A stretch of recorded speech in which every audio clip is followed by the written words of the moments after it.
You are watching Leicester Till I Die TV.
Watch us on YouTube. Listen on your favourite podcast platform Or ask your smart speaker to play the podcast Leicester Till I Die. Right, Chris. Alrighty, good evening, good afternoon, good morning, good night, goodbye, good day for all our Antipodean friends that might be tuning in. I know one is because he's on the show. How are we all doing? Are we all awake and recovered from the activity that was Leicester's deadline day? Typical as always. I'd had enough at 11. I mean, I have to get up in the mornings at 6 to do the breakfast show on the radio. I was absolutely knackered. Thanks to Brad for updating the Facebook group at about 2 o'clock in the morning when we finally signed Tom Cannon. Let's hope he's not shot his bolt yet, folks? See what I did there? Anyway, this is LTIDD TV from Leicester Till I Die. Thank you for joining us, whether you're watching on YouTube. Please feel free to join in the comments and just keep it respectable. It is a watch along. I'm going to say this now, and it's the only time I'm going to say it. Any spoilers, you are kicked out. I'm going to be adding a new mod next week. I'm also got Brad, who's going to be keeping an eye on the chat while I do the watch along. Any spoilers, any idiotic, even if it's a joke, you get your ass kicked out. And it's a ban. It's not just a removal. It is a ban from the channel. Don't spoil it for everybody else, because everybody these days is watching it all on different times. That is the modern day football, I guess, isn't it? Look, let's just say I want to thank everybody who is a member. I really, really do appreciate it. £1.99.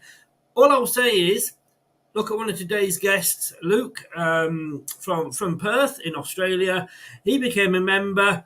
All members get the chance to come onto a show and join in a live show. He did, and he's now a regular. So you see how it works. I'm just hoping that I'm not his Philip Schofield. No, I'm not. No. Before we go any further, I am not. Don't know if he knows who Philip Schofield is. And if you are new, please subscribe to the channel. You have to be able to talk in the chat. And if you don't want to subscribe, that's fine. Either way, please like the channel, like the video, because liking the video does get it seen on other people and it helps us. And I'm fed up with saying it, but it really, really, really does help us. But thank you so very, very much. This is what we're going to be doing today. It's Leicester City versus Hull City. It is two cities with the Nigel Pearson link. Can we continue? Well, the thing I've got to say is, and it's strange to think, and I just can't find where it is now. It's probably because I haven't loaded it up yet. but there are two teams at the moment that aren't 100%. We'll come on to that in a minute, because in the meantime, I'll bring my my first co-host in, who's mouthing off at somebody and doesn't realise he's on camera yet. Brad, good afternoon, sir. Good afternoon. It's a very good afternoon as well, mate. It is it not? And thank you for doing the old Tom Cannon post at what an earthly hour it was this morning. No, it's no worries, mate. Typical, isn't it? Leicester this season leaving everything late, even the transfer news they like to announce. I was talking away, and then all of a sudden I put this notification. I thought, who's just this? And I pressed it, and it was new signing revealed. I thought it was a delay to one of our old signings, but no, he's through the door. Yeah. Interesting. Makes things interesting. Talking about coming through the door, let's welcome, I don't know, it's an unearthly, no, actually, it must be about 9-10 o'clock on the other side of the world. Luke, good evening, sir. How the devil are you? Good, thank you. How you guys going? We're doing good. Doing good, mate. Doing good. God, that was the royal we then, wasn't it, almost? Yeah. Should start doing the royal wave. What time is it down under then, Luke? It's 9:24 p.m. in the future. It's early yet for you, early yet. How much of the transfer window did you manage to watch before you fell asleep? Because that must have been late for you. Yeah, I got to about 2 in the morning, which would have been, I don't know at that time, would have been about 5 in the afternoon or so for you guys. Yeah. And I missed the majority of the end of it. Right. Well, there wasn't much going on. I must admit, we managed to fill a 3-hour or 2.5-hour show with one signing that actually wasn't done until after the end of the show. So, look, there we go. But this is what I was going to say earlier. Now, just bear with me, because I'm not. Hopefully, this is going to work out. But Brad will back me up here. There's so many options to press, but it is a tale of two cities, like I say.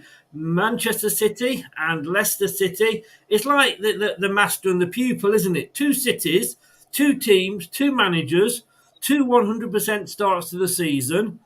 Brad, first of all, who will still be remaining after this weekend? I think they both will. I don't see Man City losing because I think they're at home to Fulham, and I don't see us losing either. Sorry, Sunderland just added a fifth. Oh my God! Oh dear, Southampton. How's Everton doing? Are they still doing just as wonderful? Because they were 2-2 at the moment. Oh, come on, Sheffield! You that crap. You can't even beat them. Come on. Oh well. Well, you can't have it all your own way, can you? But yeah, I don't think either of us are going to lose. I think we might be same again here. Might be a close shave, a late goal, but I think we'll go into the international break 100%. Luke, I've worded that wrong. I've just realised, but I was literally doing at 5-2 as the teams are coming out, being announced at 2, and I've got who will still be remaining. I'm not saying that one of them will be sacked after this weekend, but we've obviously got Hull, Manchester City. I'm just having a look who Manchester City have actually got. Fulham. Will we both still have 100% records at the end of the weekend? I should hope so, mate. Maybe a draw, but I've still gone for I know what my score prediction is. I don't know if you want it yet, but I've gone for a win. We'll come to that later. But I can't see Man City losing to Fulham. No, neither can I. No. So if we draw, then they will be the only 100% team left. The goal was disallowed. I think it stayed at 4-0.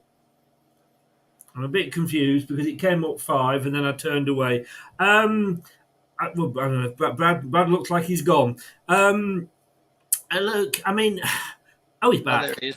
He is back. I'll stick with you first, Luke. But it is 5. They've updated the screen on Sunderland didn't update their own scoreboard to say that it was 5. They were caught out. They obviously only go up to 4 in Sunderland. They're just not expecting it. It's how many fingers they've got, you see. Exactly. Fingers and thumbs, how many they've got. But Luke, can you believe that it's just us and Manchester City with 100% records? If you said that to me a few months ago, I'd have laughed at you. I know. I'm still pinching myself as well. Like, just wondering, like, do we need to just get a loss out the way? Like, are we just a glutton for punishment after last season? Yes, exactly.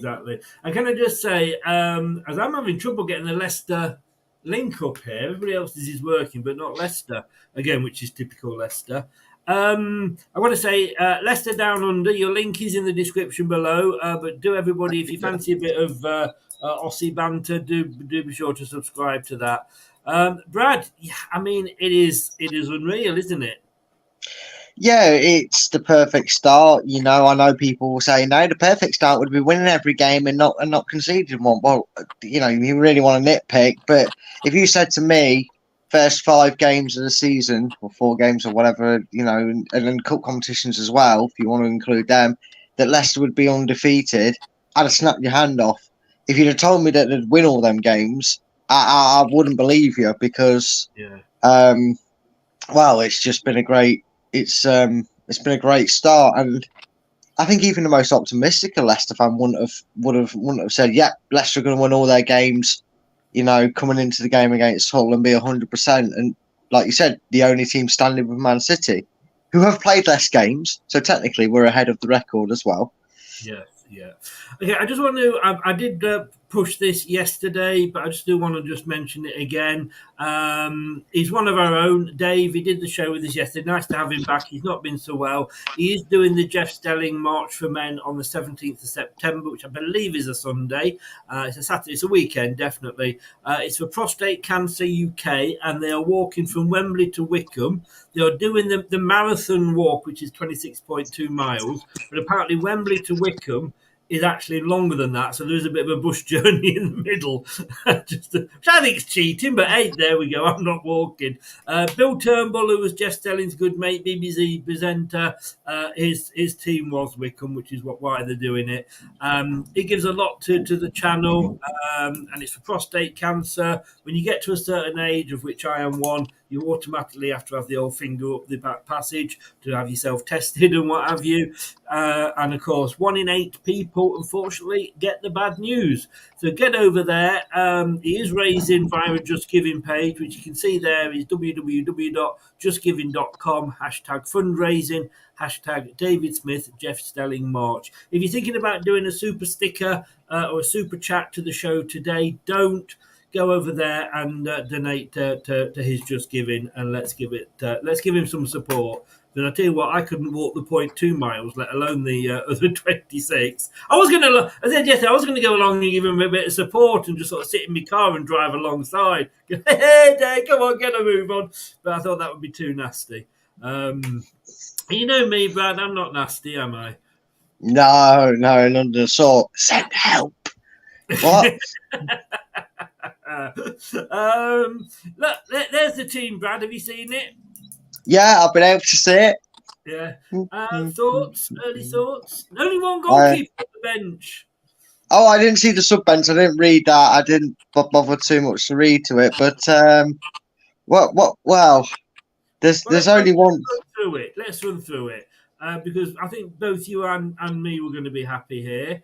Hermanson in goal. Back four there of Ricardo, Faze, Vestergaard, and Doyle. Winks in midfield. Ndidi, Dewsbury Hall, McAteer, Eunice, I think is what they're going to be calling him by the look of it, which makes our job a lot easier. And then just for Brad. Oh, we both played 2 minutes at the same time.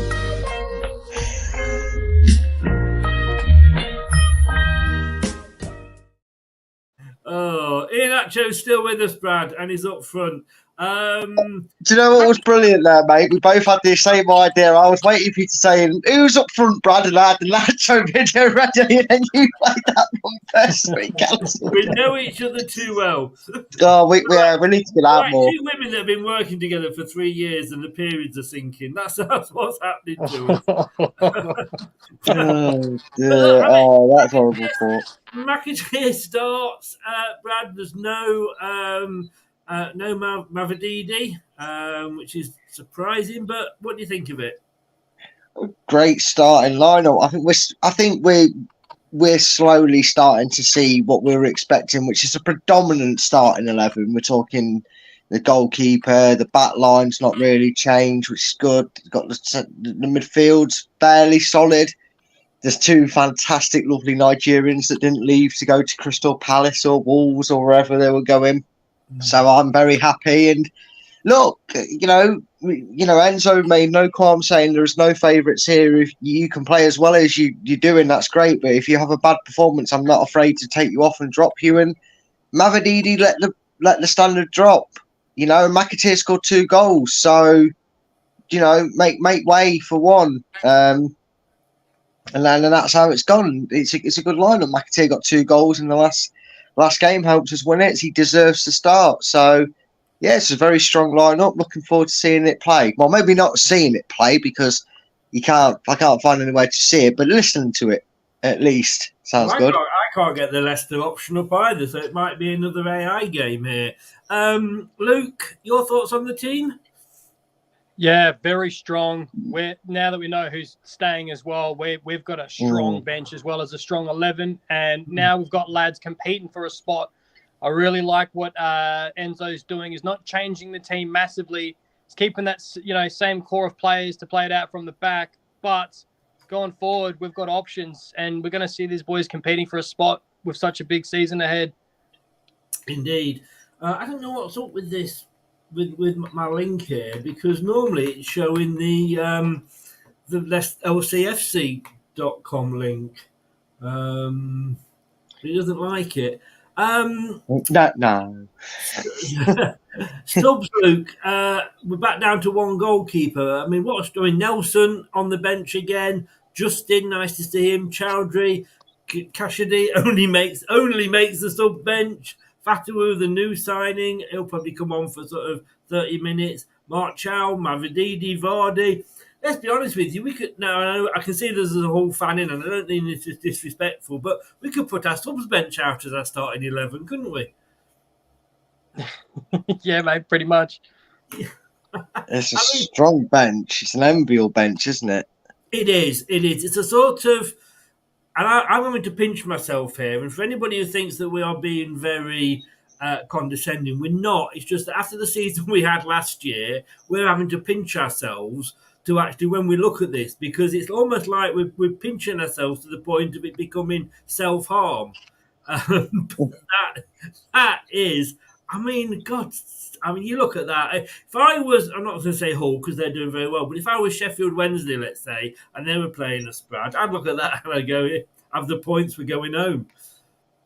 Yeah, you could get like that, couldn't you? Especially if you're later on in the season and our run continues and that. You kind of come to dread playing us, don't you? Because right now we're still in that early stages of not just the season, but of Enzo Ball. So, teams are playing us with a little bit of hope that they can get these scalp. They can be that first to beat us. They can get the early knock-ins off Leicester. And so far, no one's managed to do it. And the longer that goes on, like you said, Chris, if in 5-6 weeks' time a Sheffield Wednesday is coming to the King Power, they might just turn up, drop the bag off with 3 points inside it and leave and not say anything. Yeah. Because, like you said, that bench, Chris, if we put that out, you would back it to get a result. You would look at that bench and obviously it need more players because only 7, but you know what I mean? You'd go and think, that could probably get top 6 in the Championship the way it is with the likes of Mavididi, Vardy and that. But you'd really back that to do well, wouldn't you? You would indeed. Right, well, let's just go through a few... let me just press the right button first of all. We'll go through a few comments. He moans at me when I do the wrong buttons like it's the wrong thing. It's not that easy, is it, Chris, when you're hosting? Multiple knobs, mate. What can I say? Multiple knobs. Hey, don't talk about me us two like that. That's just for you. If you feel that the cap fits, Brad, I'm not going to say anything. Scott is in. Where is Tom Cannon, he says. Like I said, it was on the... Everybody thought it was obvious. Right. I actually have an answer for that with Tom Cannon. Yesterday, players needed to be either registered or have their paperwork complete between the hours of 12 and 11. If it wasn't, they will not be registered to play until Sunday. So he will not be available for today's That's an game. update on what I knew, because I thought that whatever time you signed yesterday, you're not going to be eligible for today. No, it was up till I think the BBC, funny enough, actually had that question asked to them by a few people that texted in, and someone answered it. And it was either 12 or 2 p.m. they had to be registered and signed by. If they weren't, providing a report for a late delay in paperwork, if they weren't signed by that time, they cannot get registered until Sunday. So Tom Cannon, we're holding fire. Yes. Until after the international break. Perhaps just shot his load early, hasn't he? Which has always been his trouble, to be honest with you. Kyle says, let's get 7 out of 7. Leicester for life. Hi, Leicester. How are you, sir? Gray is in. Good afternoon, Gray. Where's footy team gone? Well, yeah, we've just done the lineup, so just catching up. Kyle says, love the intro. Thank you very much, sir. You're a gentleman. Hi, Fields is in. Hello. Gray said he loves Tom Cannon. Nate says, morning, Nate. How are you over there in America? We're covering all time zones today, aren't we? Let's hope he doesn't play football like Frank Cannon. I hope not. Unless you, well, Luke will be thinking like, who the fuck's Frank Cannon? A 70s TV detective who made me look like I was anorexic. Let's just say that. Great value membership. Thank you, Gray. It is a tale of two cities. Of course, if we were talking about Samantha Fox, it'd be a different sort of tale of two things, wouldn't it? But we're not doing. Afternoon, Brad says, Gray. I love this because Luke's just sat there and like, who the hell are they talking about with all these innuendos? Afternoon, Brad says, Gray. Both of Tom Cannon. He says, afternoon, Luke. Okay. Has Daka gone yet, says Boris? No. And you know what? I'm going to be really... When Vardy retires, Boris is just going to be on meltdown, isn't he? You know. He's going to go on a protest. Yeah. Up the sagging tigers, says Jensen. You're welcome, mate. I'm guessing you're a whole fan, buddy, but you are more than welcome. Who will be the Man City of the champion? We will be I think we already are the Man City of the championship, to be honest with you. We've won all our games and also kept Iheanacho and Ndidi. I mean, I went for a 9 out of 10 for the transfer window. Brad went for 11 because his lover stayed. We have 5 keepers. We do. Jensen's gone for 1-1. Nigerian excellence. We're nearly there. Stuart says, afternoon, guys. Scott is in. Good evening, good afternoon, good morning, good day. He's just agreeing with me there. I'm saying nothing else. And Tom Gannon and Egan says Spencer. Right, let's have a look because it is the watch along. It is Hull.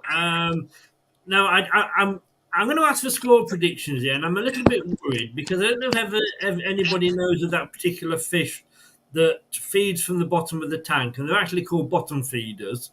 But in the middle of the three of us today, we have our very own bottom feeder, and I'm not being rude or whatever, but he does like the bottom of the table, like bottom feeders like the bottom of the tank. Brad, who was bragging at the start about how he kept winning these things. All right. Let's keep going. We'll wait. I'm making the most of it. I know you will make a comeback. Well, yeah. I say that. You wait till game week 40 when I'm still like 50 points behind.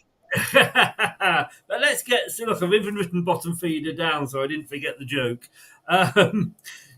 Luke, what scoreline do you think it's going to be today? It's got to be another win, hasn't it? I've gone for 3-1. Ooh, 3-1. Confident there. We're still not convinced we're going to be keeping clean sheets.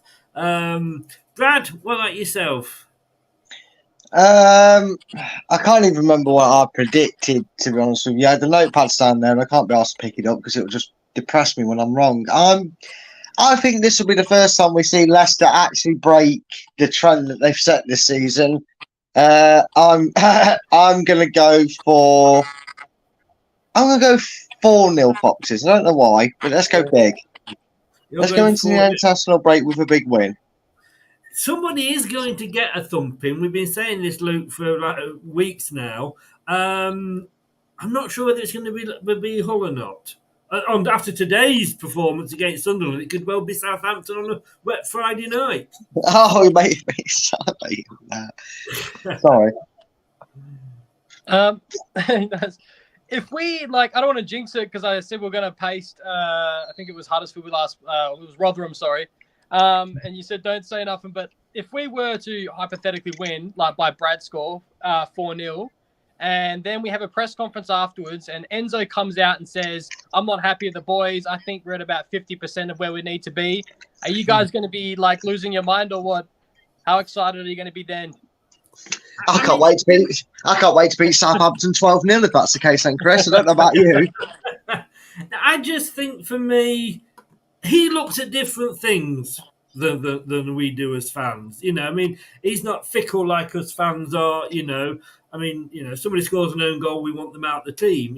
And he's, for me, as long as we keep winning, whether it's 1-0 or 5-0, but he's got to look at the performance as well. And I think last year I got so fed up at saying what we need is the performance. What we need is the performance. We never fucking had it. I got fed up. I don't know about you, Brad. I got about as bored of saying it as I did watching the training videos, mate. They were exactly the same. We were asking for exactly the same, and it is nice. And do you know what? I wouldn't mind if he came out after a big win and went, "Yeah, played really well, really good, and we're only at 50%," because you would literally be going 50%. How will people might misinterpret that if he came out and said that, but what he's basically saying is, we're only halfway through understanding how I want us to play, and we're already playing. We're already getting results like this. So if he came out and said we're only at 50% and we go and turn Hull over by a big scoreline today, then I'd be all for hearing that. I'm sure you'd be sat at Southampton waiting for 10, 11, 12 goals. Yeah. Luke's gone. I'm not sure where. No, he's back here. Did you go then, Luke? Yeah, sorry about that, mate. I was just plugging my charger in underneath my phone and I touched something. That's all right. Not you. Hey, as long as it's off camera that you touched it, that's all right. I'm keeping quiet on that one. I must admit, Luke, I'm agreeing with you because I was just checking what I went for, and I went for 3-1. Unless I want a dropping point, then I'll tell him. Well, I also went 2-0 to Southampton, so it shows what I know. But let's just see what people are going for in the chat. Where are we here? Great has gone 3-1 as well. It's quite a popular score, this 3-1, I think it is throughout the predictions league as well. A lot of people went for that. Scott's gone 2-0. Jensen, who is a Hull fan, has actually gone 3-1. Fair play to you, Jensen. Fair play, mate. Hey, gotta love honesty. You gotta love a bit of, seeing it without the Hull stripes on. Fair play to him. Scott said, I said in the prediction league that Sunderland would win, but most went against me. I think I can't argue with that, Scott. If you watch Marquesa say we still only have 25 to 30% if we still win convincingly. It's keeping the players on the toes, though, Luke. It is, mate. I really, really like this strong bench, really, really strong manager, looks sure of what he wants, makes the correct subs at the right times that make a positive influence in the game. Someone's definitely going to cop a pasting soon. Yeah. Keep those score predictions coming in, guys. Who's going to get the goals today? Oh, that's a good one. I reckon, you know what? I'm going to go, for my 4-0, I'm going to go, Eunice is going to grab one. He's going to get a goal. Dewsbury Hall's going to get one. Nacho will grab one. And then Cassidy will come off the bench. I think there'll be 4 different goal scorers. Wow. I think Iheanacho will get at least one, and he deserves one, doesn't he? Who do you think will get the goals, Luke? I've got a cheeky bet on, and I've gone with Iheanacho, Vardy, and I've actually backed Ricardo to score a goal as well. Well, it's not out the realms, is it, Brad? No. I mean, the way we're playing attacking football, I'm half tempted to say, actually, sod that. Woutface is going to go on a 75-yard run and bang one in top bins. So the way he's got on playing, it's not out of the realms of possibility. Someone from the back could score today. No. Well, I am going to go for. You love a ball, Vestergaard. What? All right, just for that, I'm going to go Vestergaard from the corner.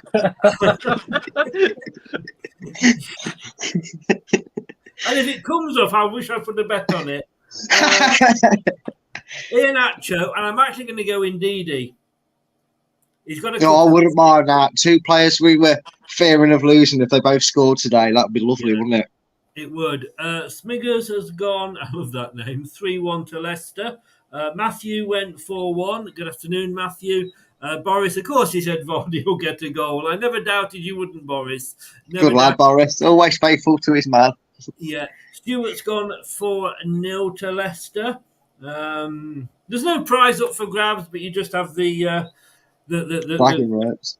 The bragging rights, exactly. You know, I mean, like somebody bragging that they've won the prediction league for the last 3 seasons.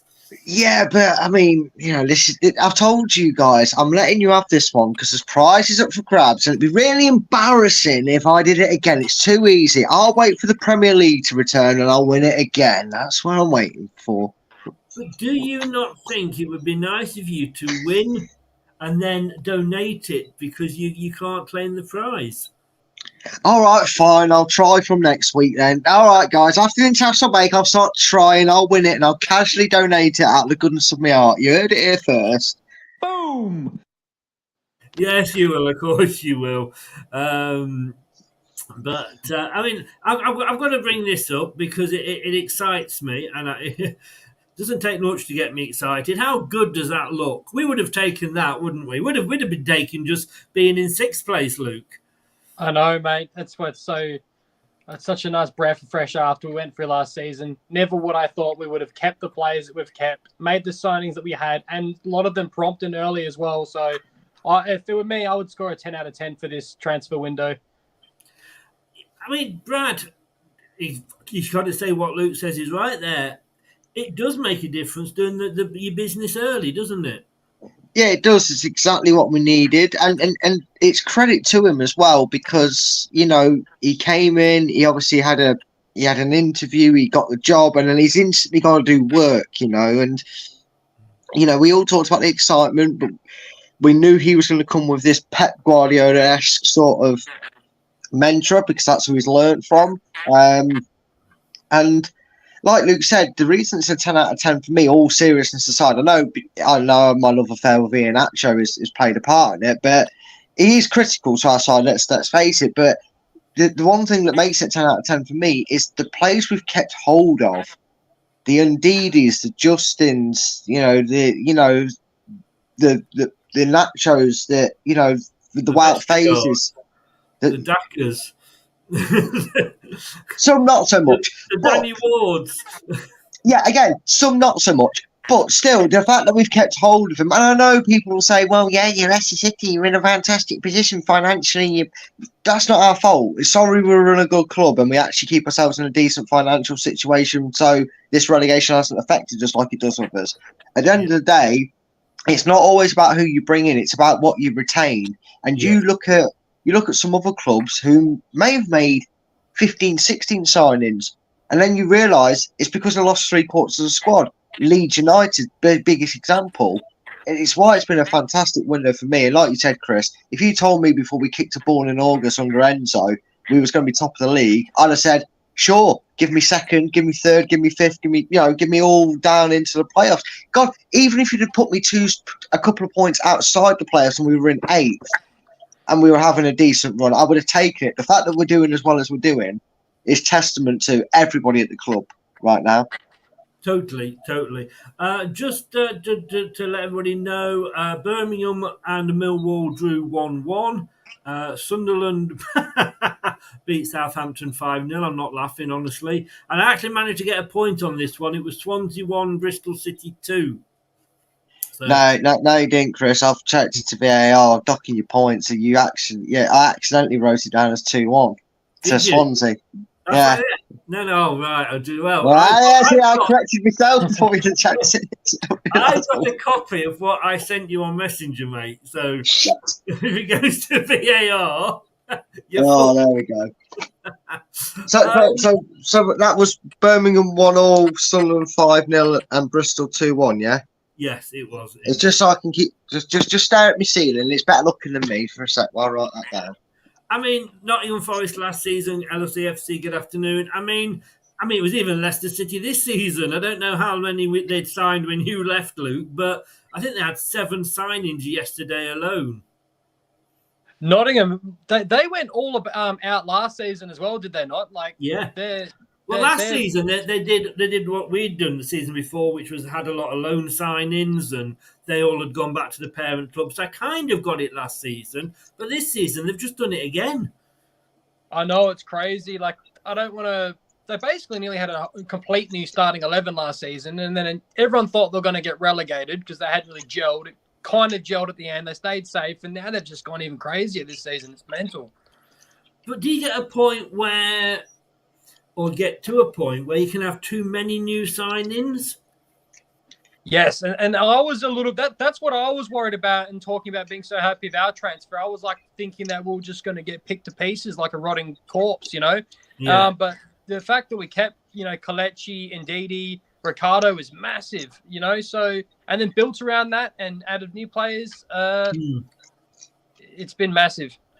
I mean, you get to the point where you sign 8 new players, start those 8 new players, and they just don't know each other. Exactly, and it doesn't work, it doesn't gel. Look at Chelsea last season. That's a perfect example of what happens when you spend a heap of money of different players and egos and stuff like that. Oh, definitely. Would you agree with that, Brad? Yeah, I think we've kind of done it at the correct pace as well. I know people will say, "Oh, but you made 9 signings. It's a lot to change." But if you look at how we spread them out throughout the period, we strengthened the area we needed emergency, which was a fucking defence, and we got them through the door. We got a couple of midfielders in, and Enzo kind of toyed with the idea of going, I want to get more in, but for now I'm going to use what I've done. So I've got to integrate these players. And it kind of went through that period, didn't it? We had Doyle for a while, who came straight in, so he had time to settle. And Cassaday's have come in. All these players have slowly come in through it, and they've had chances to play for in terms of for this throughout this season already. We've already seen Yunus. We've already got Abdul on the bench, so he might play today. The only one that won't make an appearance before the international break is Cannon. And if you're telling me that you make 9 signings and they've all got some minutes under the boots, or 99 out of 100 of 8 out of 9 of them are going to have minutes under the boots, then I'm really impressed with how we've done the business and the pace we've done it at. We've like Luke said, we've not just thrusted 9 players into the starting 11. We've slowly integrated them. Laughing, bro. You know what I love most about you is that I talk. Well, yeah, but you do. I do love the fact that you know your metaphors and you know what you want to say. But like anybody else would say, yeah, they get minutes under the belt, which is the proper one, but you adapt it to under the boots. I love it. I know. It's like I get 2 metaphors in one and twist them. It's like a tongue twister. It is. Keep getting those score predictions in. Do you think Yunus is going to get any game time, Luke? He's starting, is he not, Yunus? Did you mean Abdul? I meant Abdul, sorry, yes. Sorry. You know what? Maybe oh my God, I've been corrected by an Australian. Oh my God, my life's over. It depends on how the game goes, because we've got such a strong, you would think that if McAteer is going to be playing on the left and you've got Yunus on the right, if McAteer, I would maybe imagine, depending on if he doesn't score or how he plays, would get sub for Mavididi. Yunus Akid might get sub for the new guy. I'm not sure. I'm expecting to come off the bench Mavididi and Cassaday and Vardy. Yeah. I mean, Jeff says there, Good start for this week for him on this week's prediction show. I would have shown you the table, but I had to take it down because if I hadn't, somebody else would have taken it down before I was able to bring the table up. Brad. But Sorry about This that. is 78 music. yes, Sorry, I was trying to get the nice TV and- ready for the game and some central music came on. I'm still not able to get the link at the moment. I do not know what's going on. I can watch any other game, but I can't either on the Hull or the Leicester link. I can't get a link to the game at the moment. Fee is back. Hi Fee, how are you? Welcome along. Will Brown again. Will, oh, there we go. Will, he's gone 6-0 to Hull. Will, love your optimism, mate. Obviously, he's a Hull fan. But I do love your optimism. James said, "Afternoon, lads. Hope you're well. 2-0 to the City today. Well, I think we'd take anything, wouldn't we? As long as it's a win." Anyway, yeah. Sorry, I didn't. Yeah, take any way of a win. Although, Jake, it seems like you got a stalker here in James because he did ask on that. He's going to Australia on Monday. So he's asking where you're based. Don't tell him. It's a trap. Oh, James okay. is going to Australia, is he? Yeah, look at James's comment. The rest of it. Oh, sorry, I didn't see that. Yeah. Afternoon, lads. 2-0 to City. I'm travelling to Australia on Monday. Whereabouts are you based, mate? I think the thing you should say, James, is where you're going, and then Luke will tell you where he's based. I'm in Western Australia, so yeah. And don't Very broad. I like that response. Yeah. I'm in Western Australia. Anyway, yeah. Yeah. But where? realised by saying to me, if I was passing through, he'd get me a pint. And I said, yeah, I'm going to stop for a couple of days in Perth on the way. Oops, I said it then. I didn't do it. We'll cut it out. It's not live. Don't worry. Guys, thank you so very, very much. It literally is now a minute to kick off. Really don't know what's happening with the link at the moment. Hopefully you guys can listen or watch or whatever. And I will see you at half time. I'll see you at half time, mate. See you at half time, mate. Come on, the Foxes. Come on, you Foxes. Let's go. Yeah, come on. Let's have it. Right, let's have a look and just see what we've got coming up here. There we go. I don't know what is happening in regard at the moment to the stream. I'm just going to have a little bit of a quick play, so I'll be back in a second.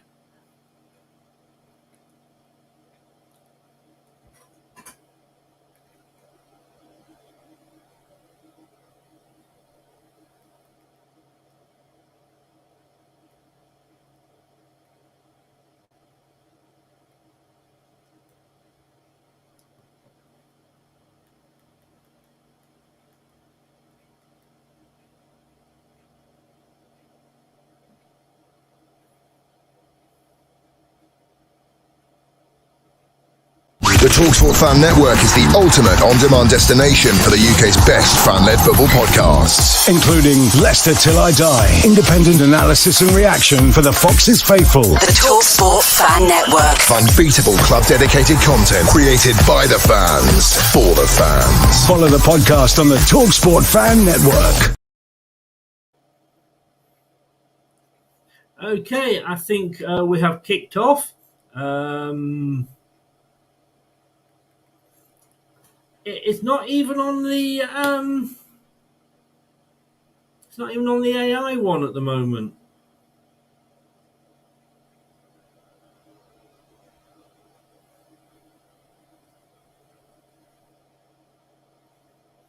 So this is all very weird. How is everybody else watching it today? Because at the moment, I can't see a thing.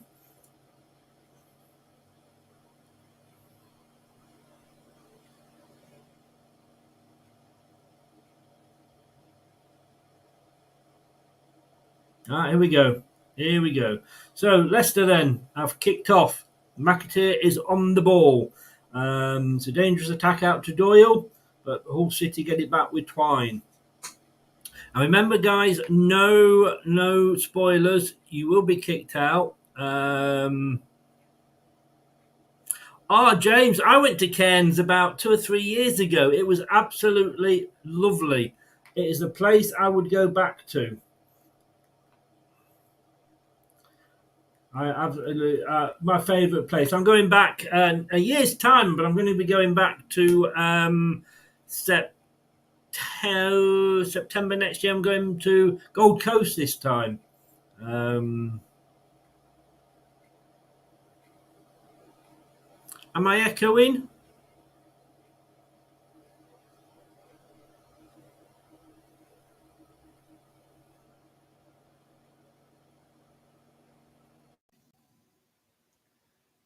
Is that any better? That hopefully might be better. Let me know if it is. I think it's the Hull. It's the Hull ones. I've set it up so that it echoes. It just in Humberside. But yeah, I'm off to. I went to Cairns 3 years ago. Absolutely loved it, and I'm off to the Gold Coast. Maybe popping in on Perth on the way. Depends whether he's able to recommend a nice hotel or put me up or look after me for a couple of days. We will see. Right, let me just have a look and just see if, because sometimes they are actually under different channels.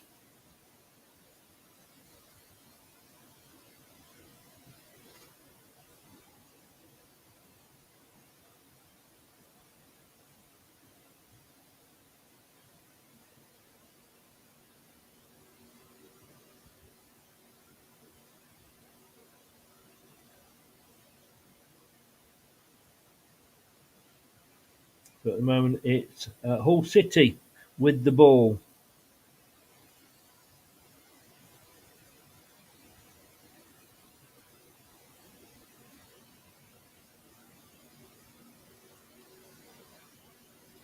James, brilliant. Thank you. Appreciate that, mate.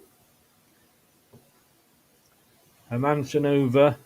James, remember no spoilers, please. Yeah, Nacho's got the ball. Plays it out to Faze. Back to Piera, to Ndidi. It ends up with Ingram. Now it's got back to Faze. And then back to Hull again.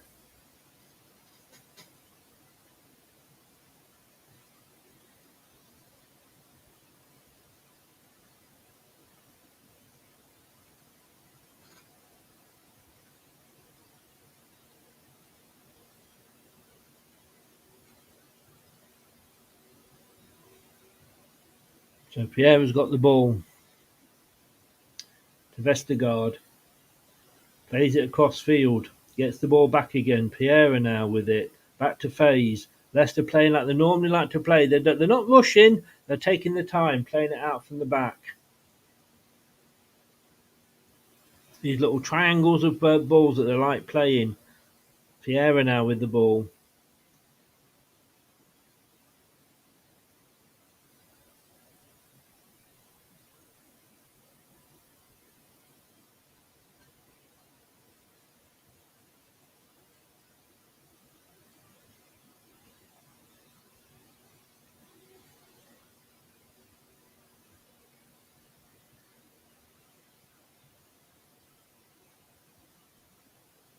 So Leeds, Sheffield Wednesday, got Yorkshire Derby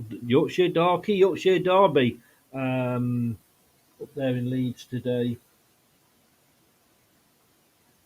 At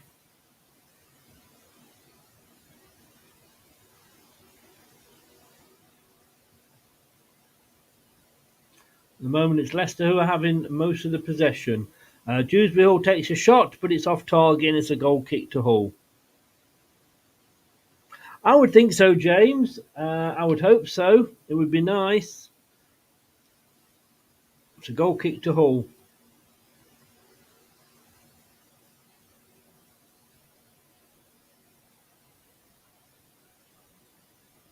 So just to remind you, earlier on, it was Birmingham 1, Millwall 1, Sunderland 5, Southampton 0, Swansea 1, Bristol City 2. All the other games at the moment are still 0-0.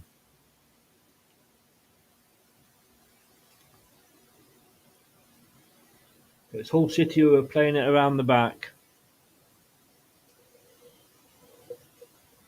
Hello Lorraine, how are you? Welcome along. Fraser's got the ball. Would be nice, 7 out of 7, wouldn't it? Especially if Fulham can manage to sneak something away at the Etihad.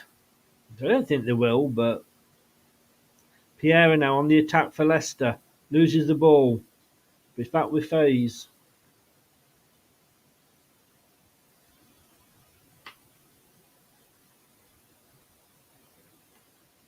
Pierre now.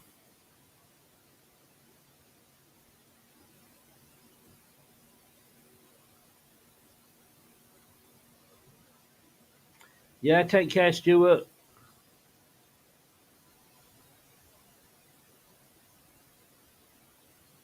Winks to Dewsbury Hall. Plays it through to McAteer. The dangerous attack. Leicester are looking dangerous here from... no. Wasted opportunity there, but it's back with Piera. At the moment, Hull just can't seem to sort of keep... Well, when they do get possession, they can't seem to keep hold of it.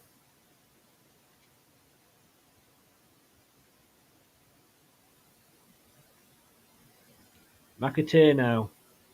That's a yellow card for Hull City as McAteer is brought down. 7 minutes gone, 0-0.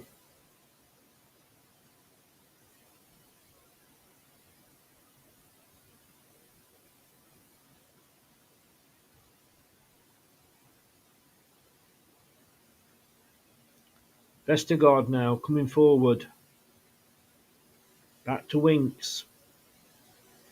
Atgun now, one of his early... Well, I don't know if it's his first touch. Winks on the ball.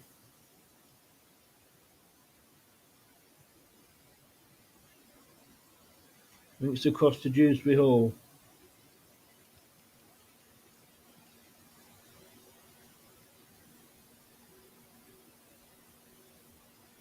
Vestergaard now. Eunice. I'm going to call him Atgun because that's what it's coming up as on my screen. McAteer. Hull get it, but they just can't get it away, Hull. Whenever they get the ball, they cannot get it away. Doyle. Who's out though to Hull? They can't seem to do anything. They just can't get it out of their own half at the moment. When the ball is going into Leicester's half, it's usually a back pass from...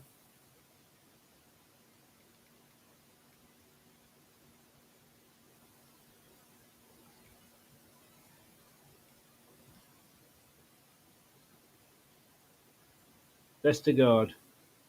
Indeedy. Atgun. Loses out to Hull City, but it's given back to Piera.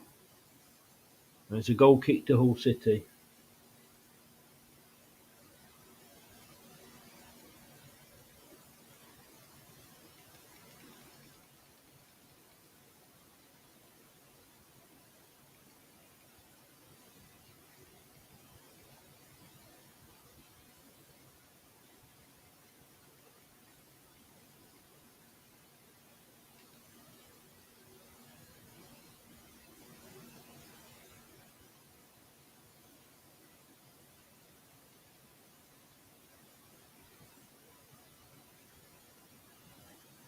Indeedy now forward, but he loses the ball.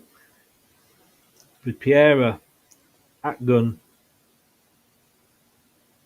There's another shot off target there from Ricardo.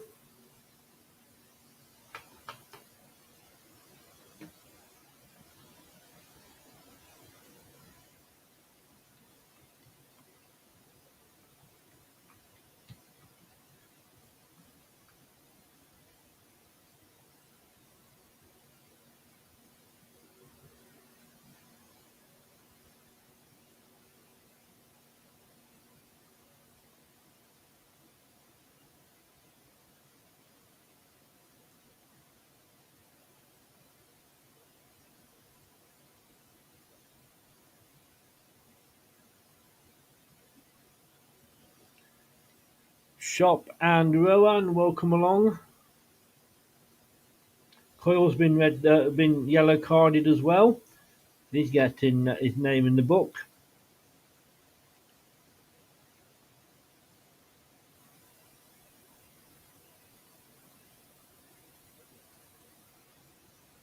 Just to remind you, it is Hermansen in goal. Back four of Doyle, Vestergaard, Faze and Ricardo. I think Ricardo obviously pushes up more and it goes more to a back three. Dewsbury Hall, Winks and Ndidi across the middle, with Winks holding that pivotal central role. McAteer and Eunice either side of Iheanacho up front. But chances are coming.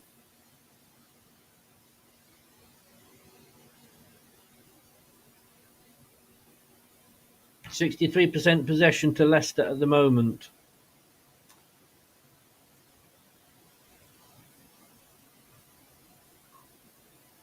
I mean, we've already well, by winning the first four games, we've created a record. We are really setting an amazing. If we come out of this unbeaten, and it's seven. Our first 7 games are unbeaten. Wow.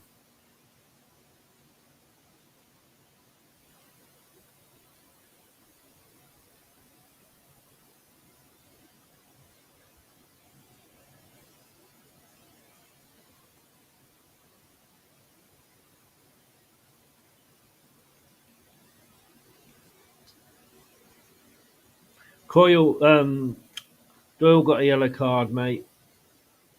Coyle, sorry.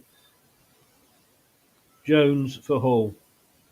So throw into Hull City on the far side.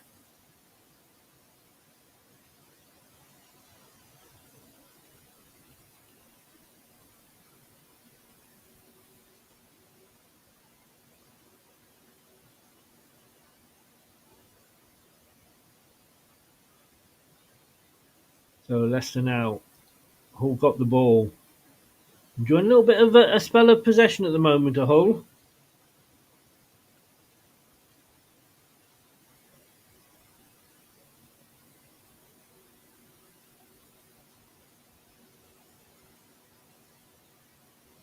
Brentford have gone 1-0 up at Bournemouth.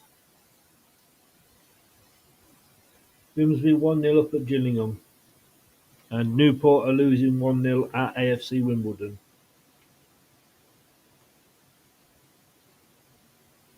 Hull with the ball now. Hull have come into the game now. It's taken them about 12 minutes, 10, 12 minutes, but they've finally started to come into the game. Jensen scored for Brentford after 7 minutes. At the moment, it's now Leicester's turn not to be able to get it out of their own half.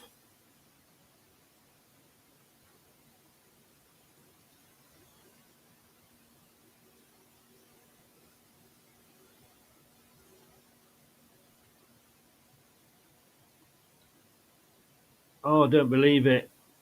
Hull City have scored. Hull City have scored.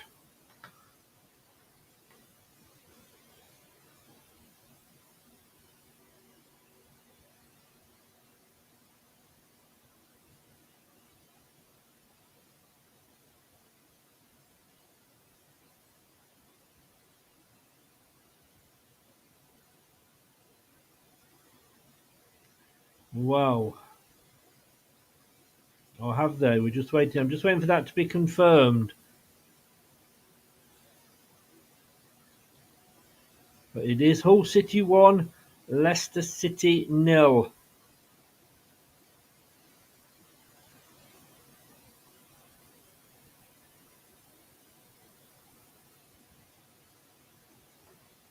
Well, that's quieting us all down, hasn't it? Well done, Hull.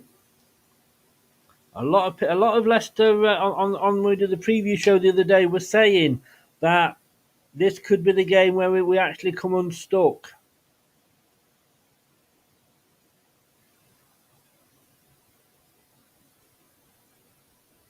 Can't keep a clean sheet, no. But fair play to Hull. You know, they've come to the league leaders and they've taken the lead 1-0. I must admit, it looked like it was a bit of a run against the run of play.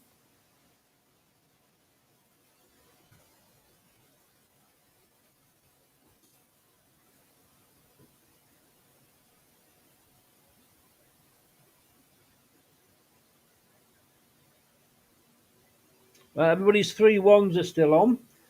That's-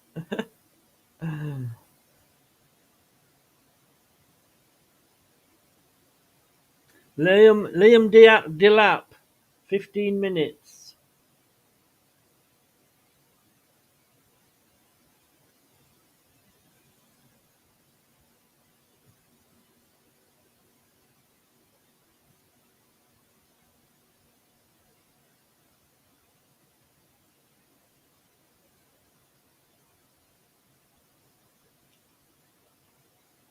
He collects the ball on the right, cuts inside and sends in the shot, which deflects off Vestergaard, taking it into the far corner. Oof.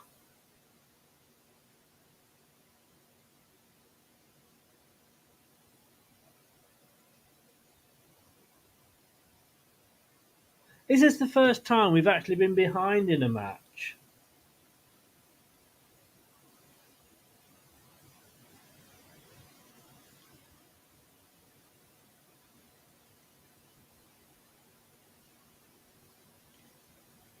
Oh, was it? Did we, James? I wasn't sure. So it'll be interesting to see how we react to this.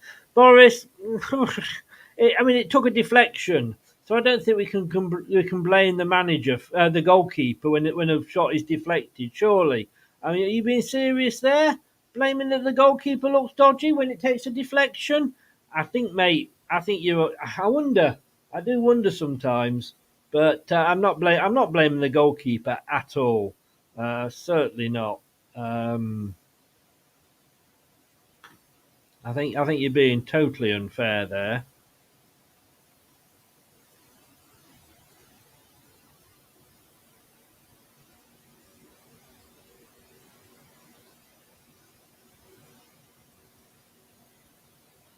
But it certainly what wasn't in the script for today. But fair play to Hull, fair play. I have to update it, Fee. I have to update it. It can take a while for it to catch up with me. Well, yes, I said that the other day, James. It's a good point. I remember that. So it's 1-0 now. Leicester are down.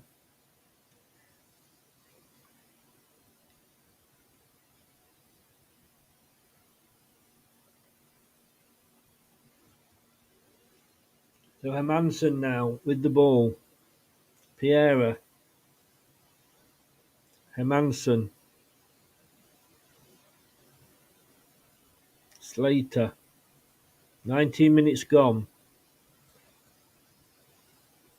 Being pinged about a lot here. So throw into Leicester. Come forward with Piera. Faze has got the ball.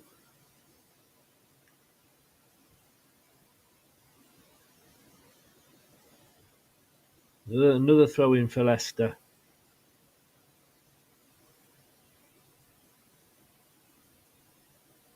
Winks now.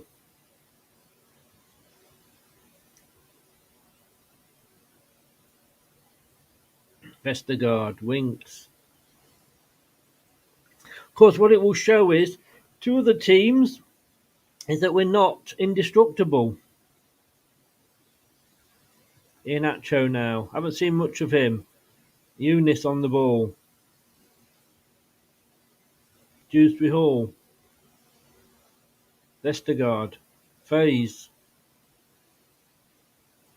Dewsbury Hall. McAteer.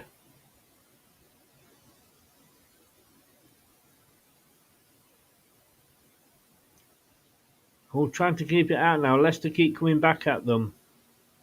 Iheanacho on the ball. Dewsbury Hall.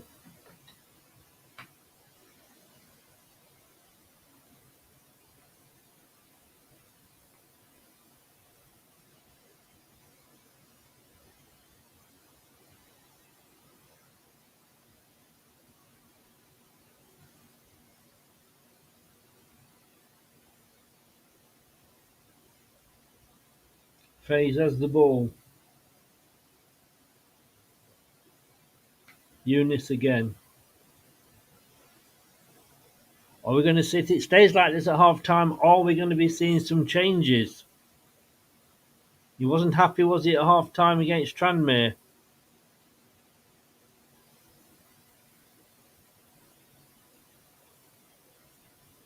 James, you're a gentleman, sir. Thank you so very much.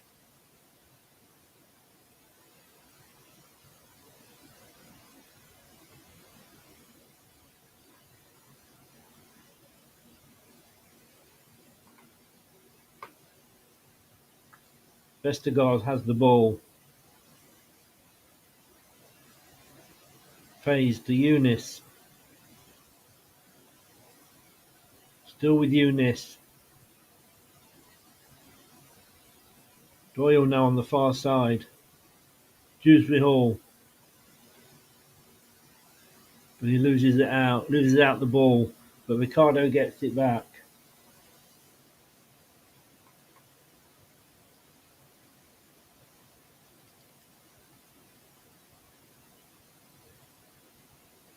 The goal kick to Hull City.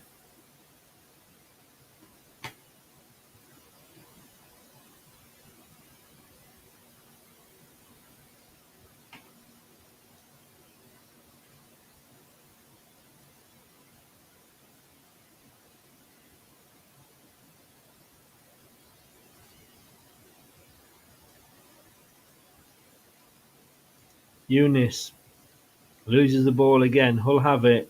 22 minutes of the game gone. It's currently Leicester City 0, Hull City 1.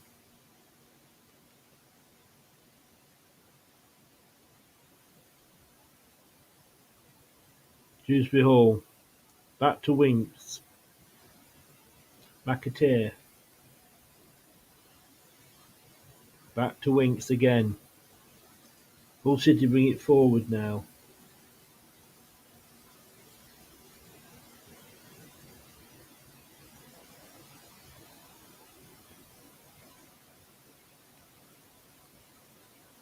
Vestergaard.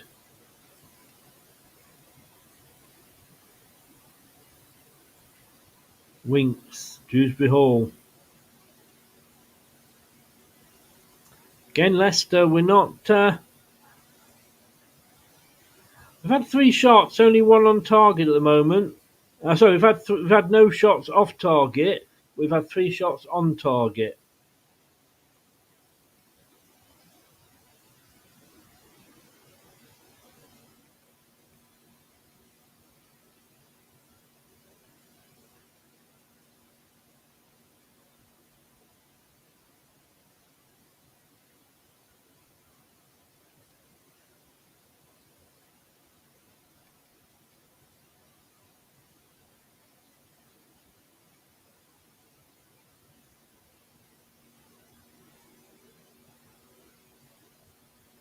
Iheanacho with the ball. Can he do anything? No, he can't. Passes it out to McAteer. Back to Doyle.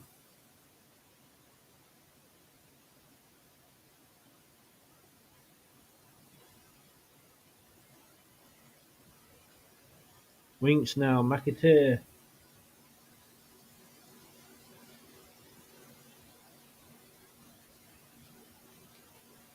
Winks getting himself very much involved here. Ricardo. McAteer. Eunice. McAteer goes back to McAteer. And it's a shot off target from McAteer. Again, another wasted effort.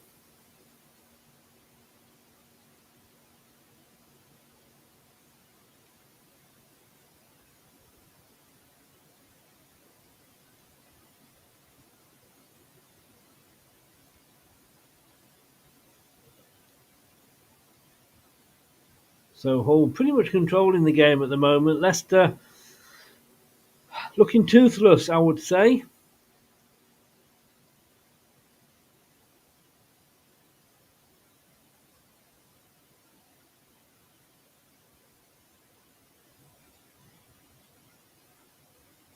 Another shot off target by McAteer.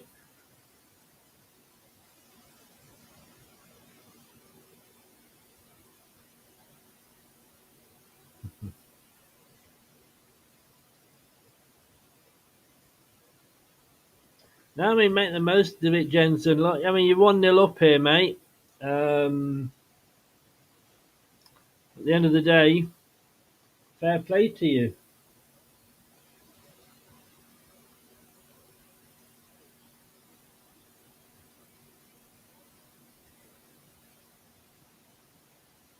Leicester City having had most of the possession, but doing fuck all with it at the moment.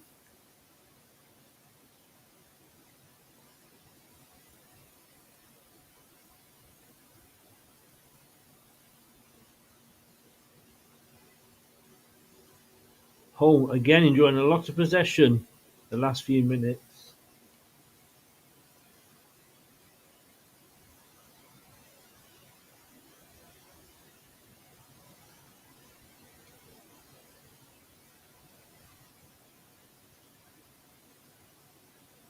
They're out now.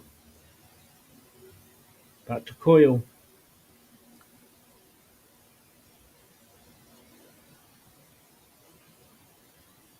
With Faze. Loses it out though. Loses it out. I keep saying loses it out. Loses it out.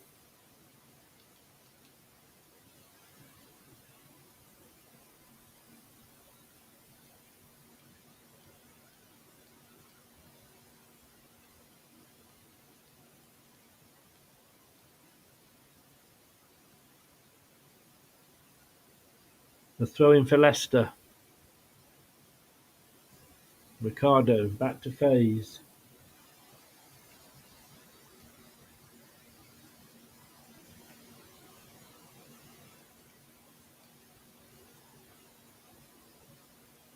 There's a throw in for Hull.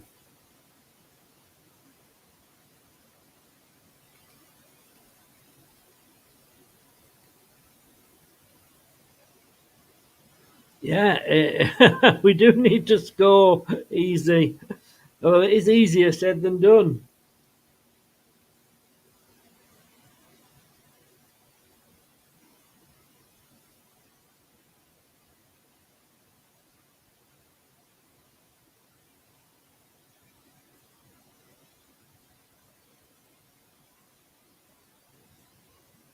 Going to Leicester on the far side.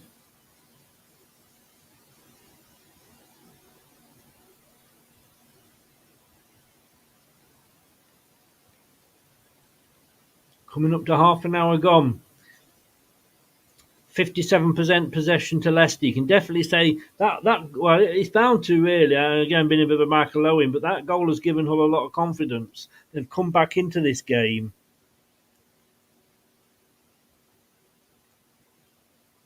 Let's get to see what we've been doing a hell of a lot of, which is basically having a lot of possession, playing a lot of fancy football, but doing absolutely nothing with it.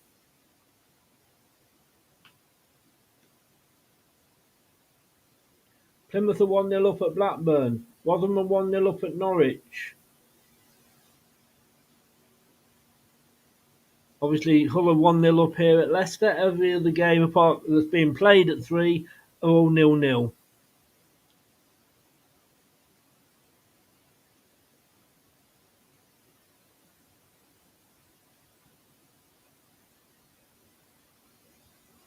Give him a chance, Ray. Bloody hell.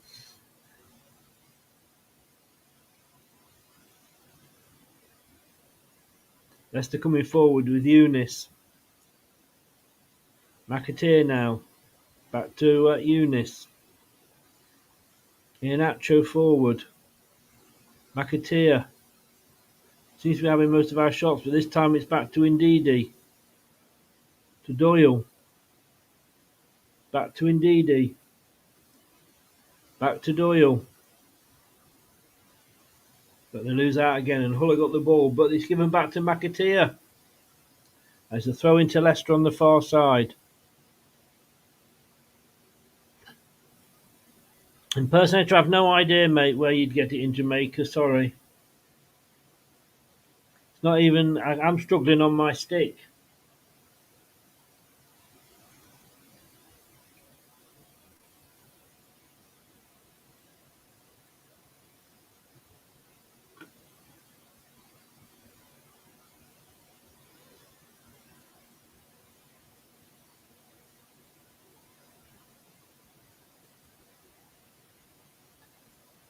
So 4 shots for Leicester, 3 for Hull. We haven't had a shot on target yet. Hull have. Manchester City have gone 1-0 up against Fulham. It looks like Manchester City are going to be the city that keeps the 100% record. And looks like we're not at the moment.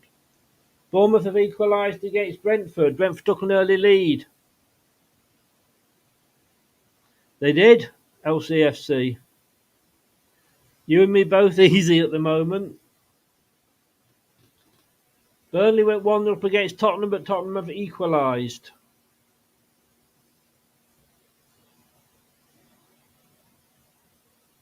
So it's Vestergaard with the ball. So throw into Hull on the near side.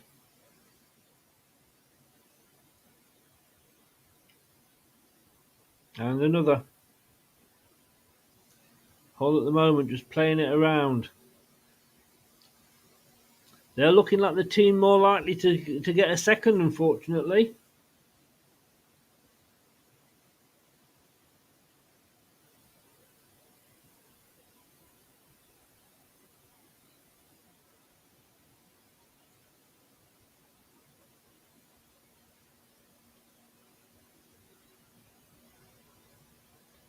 No, Cardiff have just scored against Ipswich. So it's Ipswich 0, Cardiff 1 at Portman Road.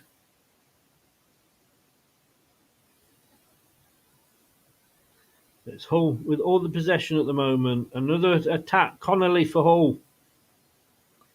And it's a shot off target.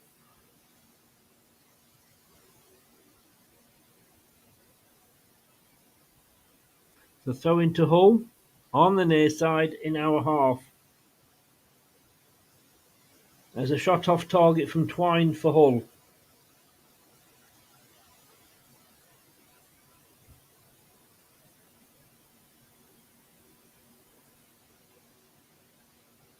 Fulham have equalised against Manchester City. Wow, they weren't ahead for very long, Man City.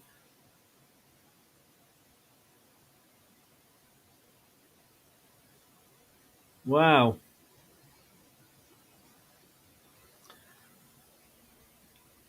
"52 watching. If you are watching, please, if you don't want to subscribe, that does help us. But if you can smash a like on the video, that helps us as well. It's a goal kick to Leicester. At the moment, it's all Hull.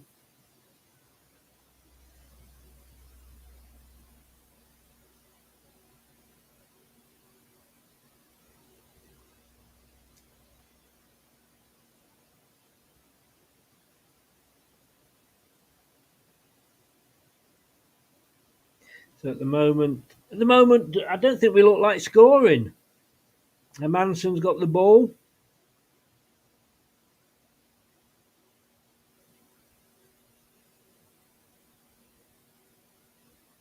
It ends up back with a Manson. We keep clearing it, but it just keeps coming back at us from Hull. Hull, got to be honest with you, looking good for the lead. Fair play to them. Winks on the ball.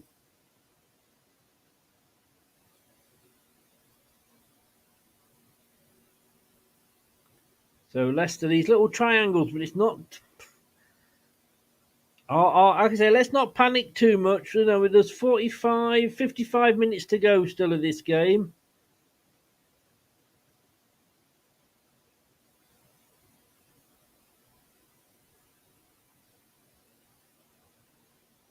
Careful what you're posting, Leicester for life. If one of the mods looks at it and thinks that it's a spoiler, they'll just kick you and ban you. And once you're banned, I can't do anything.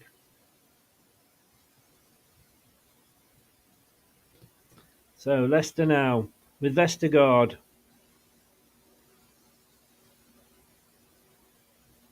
Phase to Ricardo.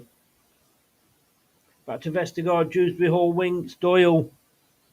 Passing it around, but it's just not doing anything for us at the moment.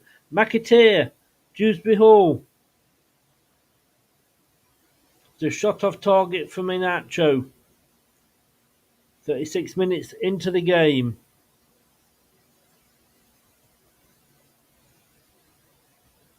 Yeah, it does say across the bottom about jokes and what have you. Just be very, very careful. Like I say, you've only got to have somebody look at that and not realise what you're saying. They see it, they boot you out. And like I say, they have my permission to do that. And once they do that, I can't pull you back in.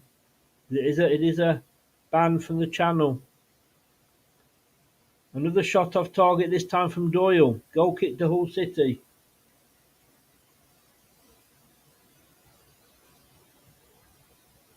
Watford are 1-0 up against Coventry. Doyle with another shot off target. Let's have a look where that leaves the table. Somehow we still managed to be top. Wow. Okay.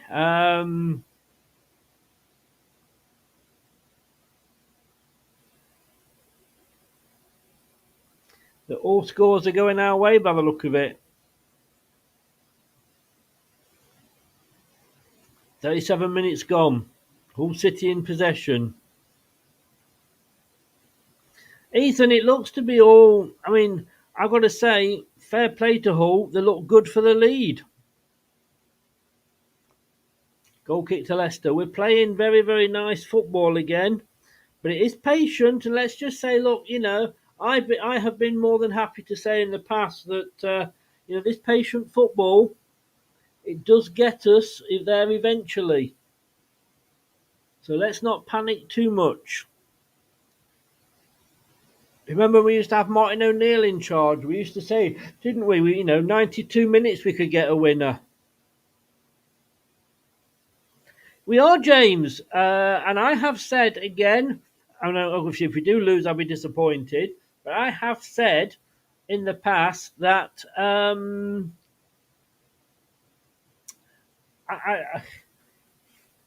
maybe it's good to get it out of the way.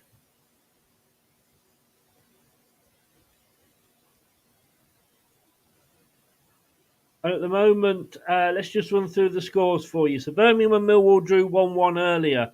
Sunderland 5, Southampton 0. Swansea 1, Bristol City 2. Now all the live games. Coventry 0, Watford 1. Ipswich 0, Cardiff 1. Leeds 0, Sheffield Wednesday 0. Leicester 0, Hull 1.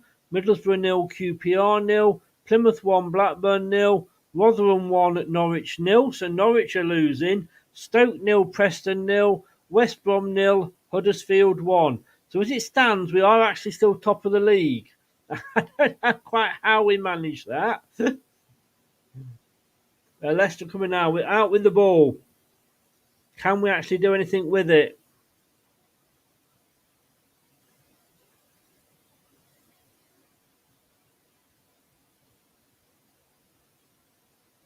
Iheanacho's down injured. It's a yellow card for Hull.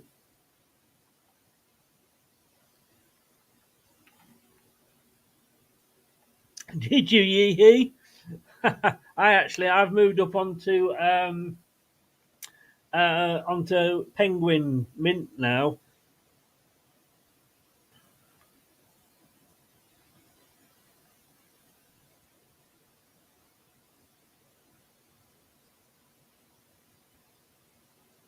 Coventry, I think, have saved a penalty. I think I was just reading there.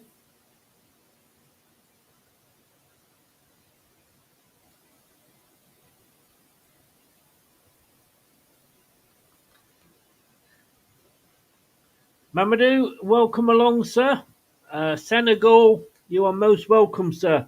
You are most welcome. Let's hope when you come back, we've got some good news.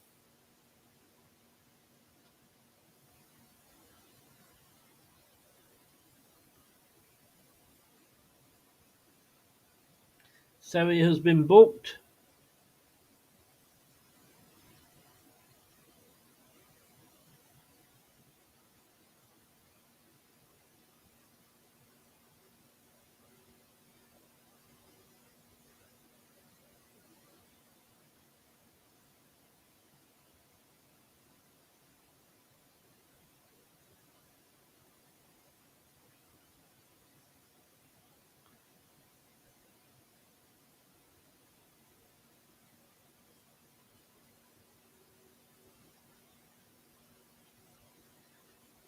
So Rotherham now 2-0 up against Norwich. Wow.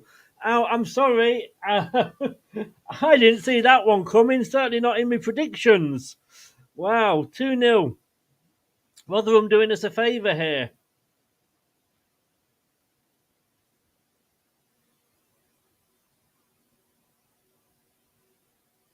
Well, look here, you know, like we said, we were down against Coventry. We're patient. We don't panic. Coventry have equalised now against Watford. 42 minutes gone. There will be some injury time because of the injury there to Iheanacho. But he is still on the pitch. Everything's okay.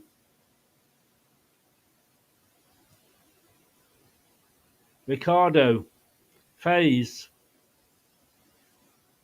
Vestergaard. Doyle. So throw into Leicester on the near side. Iheanacho, dangerous attack here, but Hull are able to clear it. It's with Twine. Plays it forward, but Vestergaard intercepts. Plays it short to Winks. Ricardo, he lost the ball, but he's got it back, but he's lost it again. And now it's with Vestergaard. Vestergaard. Of course, the ball did come off Vestergaard for the goal. But it's not been counted as an own goal. Indeed, he. He's not coming on, he. He was signed too late for today. Indeed.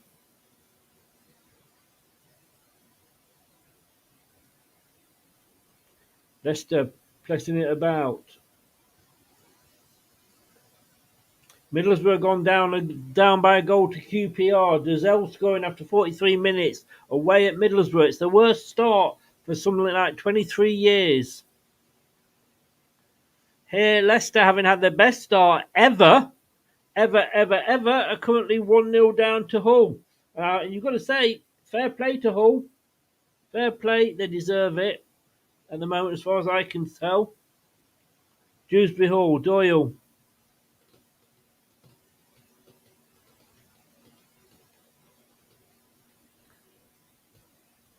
Leicester coming forward, but Hull in possession.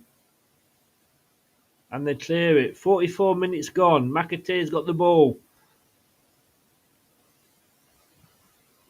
Can we get something just before half time here? No, it's a shot off target from Faze. I'm surprised Kashadi didn't start, to be honest with you, LCFC.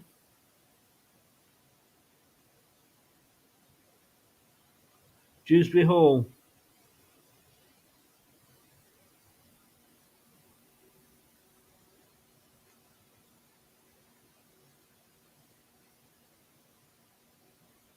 Hull now got the ball.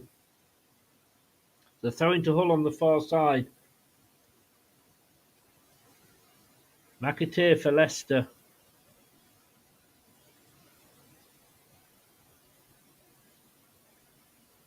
Leicester have had 5 corners to Hull's 1, but we're not making any of them pay.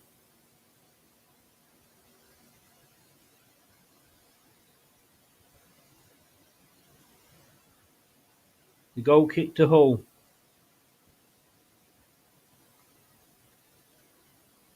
Iheanacho now coming forward. Can he get something? No, he can't. It's a shot off target again.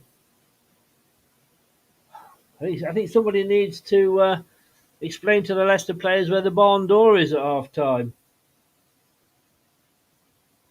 Bolton have equalised against Derby.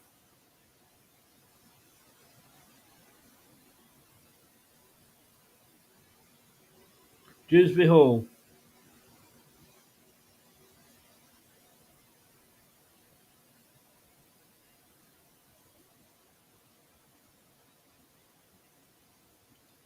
We keep going these forwards, but we're just not.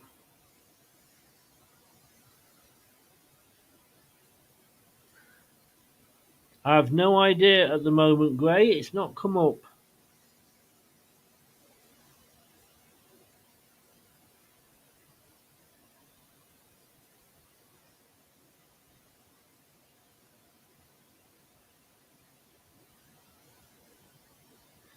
Burnley are now 2-1 down at home to Spurs. Hull have possession. 46 minutes.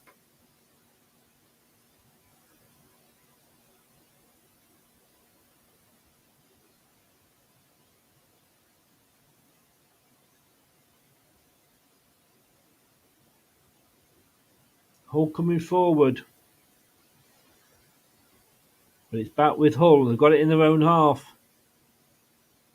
So throw into Leicester on the far side.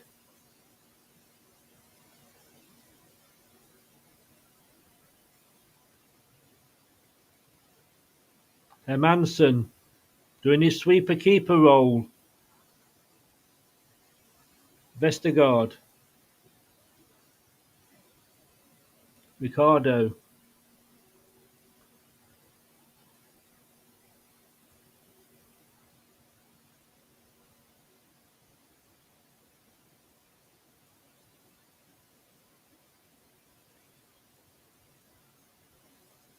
Inacho. Hull.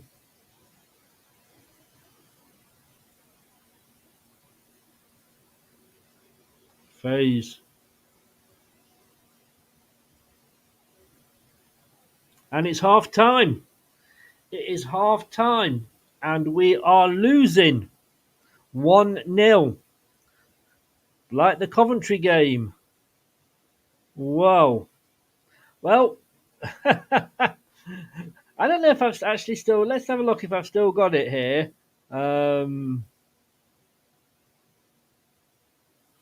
Here we go. No one expects a Spanish Inquisition. No, and nobody was expecting that either, I don't think. Wow.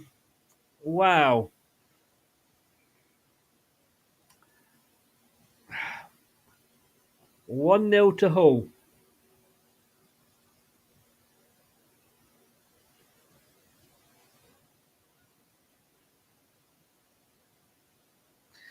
Tottenham are 2-1 up. So, half-time it is. It is Leicester City 0, Hull City 1. We will be being joined by Brad and Luke in a second. Be right back. Maybe something. I mean, I've not been over. Well, from what I've read about Hurst, I've not been over impressed with him. He hasn't done it when he's been in this league with other teams. He's had to drop down a league to do anything, but I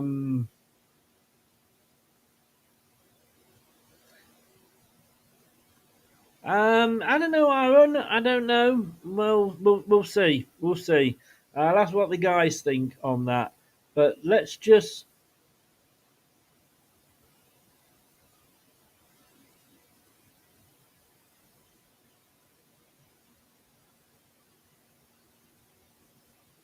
So the scores then, as they are at half time. Oh yeah, it's 100% stronger, James, without a doubt. KDH is so bad in the final third. Yeah, I've probably got to agree with you. But let's just run through the half-time scores. So, Coventry 1, Watford 1, Ipswich 0, Cardiff 1, Leeds 0, Sheffield Wednesday 0, Leicester 0, Hull 1, Middlesbrough 0, QPR 1, Plymouth 1, Blackburn 0, Rotherham 2, Norwich 0, Stoke 0, Preston 0, West Brom 0, Huddersfield 1. So as it stands, we're still top, but I think, to be honest with you, it's more by luck than judgment. We're going to bring the lads in just straight after this. And like I say, we don't expect the Spanish Inquisition. We weren't expecting to be 1-0 down to Hull at half-time. No one expects a Spanish Inquisition. We don't. Let it go, let it go. Okay, let's bring them in. Brad, let's bring him in first of all. Oh, and let's bring. Is he in? Oh, I thought Luke was in, and he's not. It's just you at the moment, Brad. What the fuck? Yeah, well, the thing is, we focused so much on Leicester's great start to the season that we didn't actually expect the scenario where Leicester actually come in at half time and go down. So it's going to be interesting to see how he responds. Cassidy and Chowdhury warming up. No offence to them. You talk about poor form getting dragged off in the cup game. I think Ndidi and Dewsbury Hall might be coming off, if that's what I'm seeing from the subs that were warming up just before half time. A little bit strange, wasn't it? Because we were right at the races, all over them. Their keeper, I must say, their keeper looks a bit dodgy. Didn't claim balls, had one kicked out of his hands by his own defender. We really need to start testing him. I mean, 7 shots, not only is it not a lot, but none on target. And look, we've seen this week in, week out, where teams get a goal, they're level with us, and they're just trying to keep us at bay. And I just think we're making the wrong choices. And I don't think, from what I've seen from Enzo's reaction with subs warming up before the halftime whistle, that to me suggests he's not happy with what he's seen, because the goal came with a massive bit of fortune. Let's say that the deflection's very horrible. There's nothing you can do as a goalkeeper. Goalkeepers Union stand proud. According to Boris, Hermansen is an awful keeper. Oh, well, Hermansen, Boris thinks everybody's awful when everything goes wrong. It was a wicked deflection. There's nothing you could do about it. Even Taggart said that. It takes a wicked deflection. There's nothing you can do about it. It looks to be going straight at Hermansen until the deflection takes him off his feet. But, this is it. We asked for that moment where Leicester's character is going to get tested. And the only time it's really been tested this season is when Coventry took the lead early in the second half, and we responded well then. So, a better 45 is definitely needed. We need to be working that box a bit better. I haven't been able to watch any of it at the moment, so I've purely been watching it on AI. And Luke, I've got to be honest with you, Hull, and I've only seen the first. My link is now up, but the first half purely was AI. But Hull seemed to be, in fairness to them, looked good for the lead. I think that maybe you could say it was a bit poor from Hermansen, or like Brad said, took a good deflection, but it didn't look. It was. I got to be honest, I'm a little frustrated, but it looked like the same game before the goal went in as it did afterwards. We still completely controlled the ball, dominant possession, but I want to see us getting in that box more and getting some more chances off and on target. A little frustrating to watch. Having said that, Brad, Leicester still top. Birmingham second.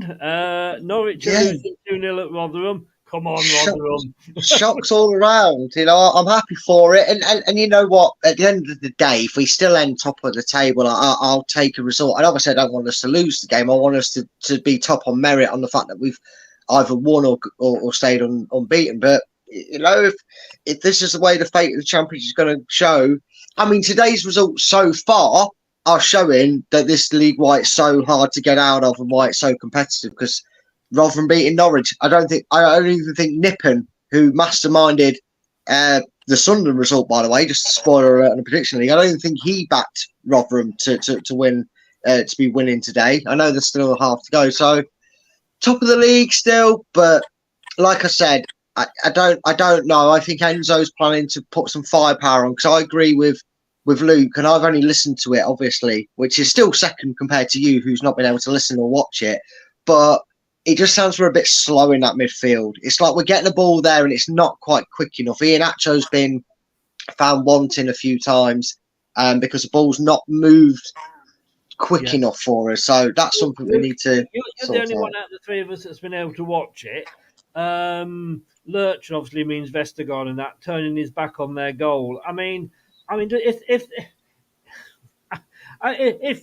if King Charles was to die tomorrow, Aaron and half of his buddies would probably be blaming Vestergaard for that. I mean, the guy can't do anything right. I mean, an own goal. I mean, he didn't think, I'm going to deflect this in.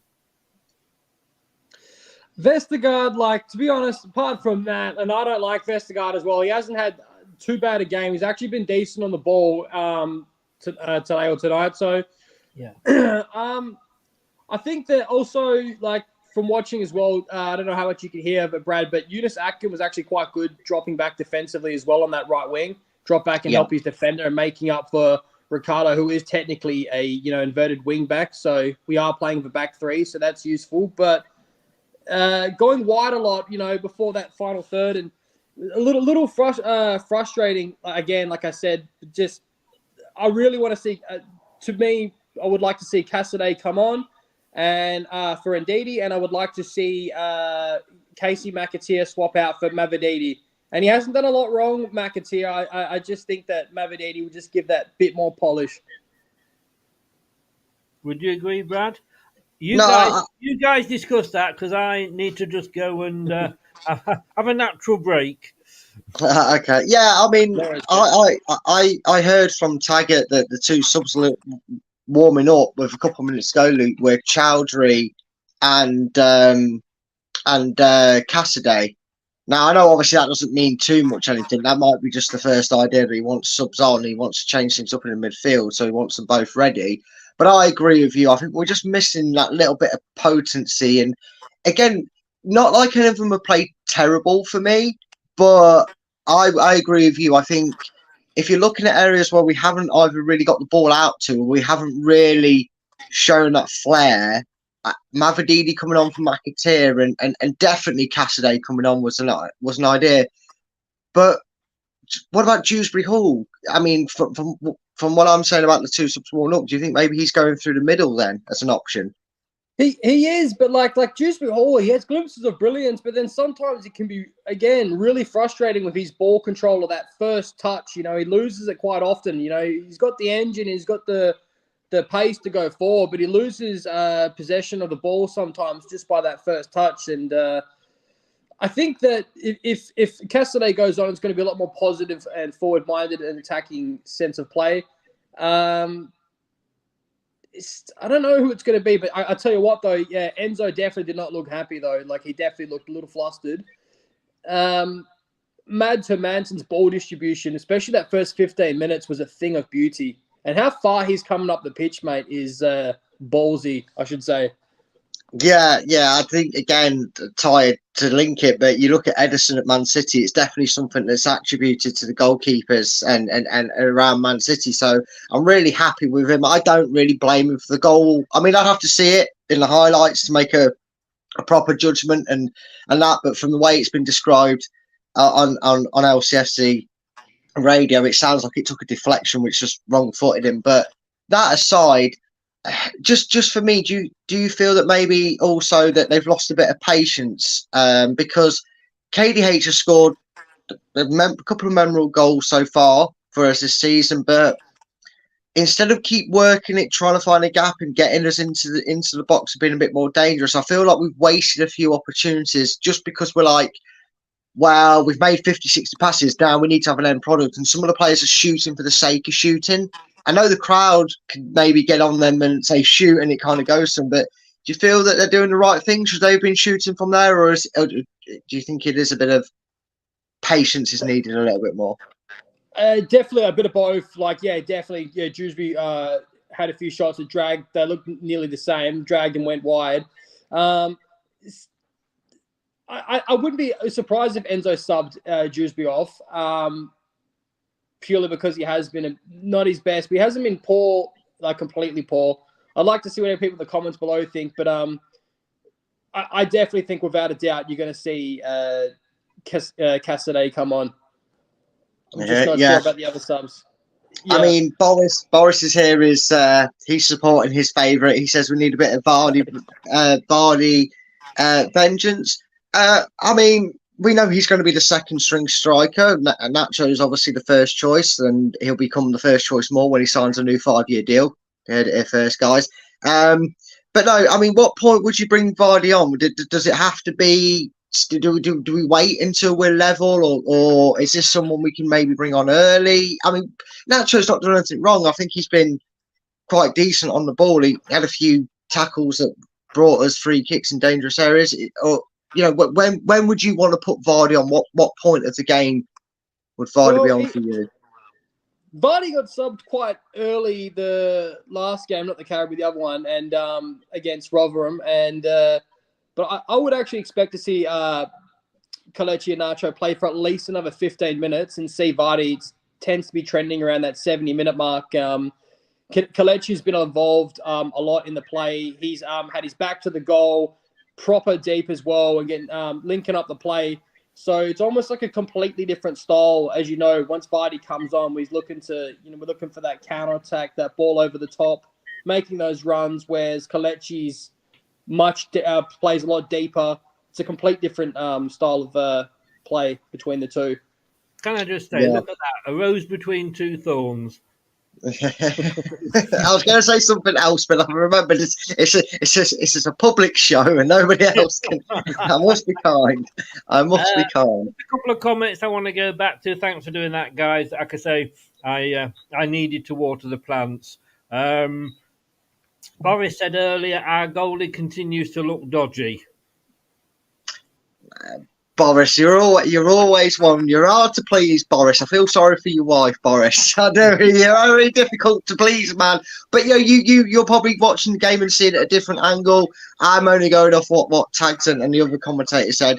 Although I must say, Radio Leicester, LCFC. Can you get a better co-host back for Tags? Because the other guy's got a very monotone, dull voice, in my opinion. Maybe that's just me, but I heard it.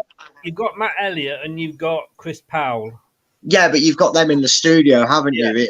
Actually, live at the game, you've got somebody with Tags. I don't know who it is, but he's got a very monotone voice, and the other guy who used to do it with him was a bit more energetic. So please sort that out. Aaron said here, Luke. I don't know what he said because I've just lost the comment.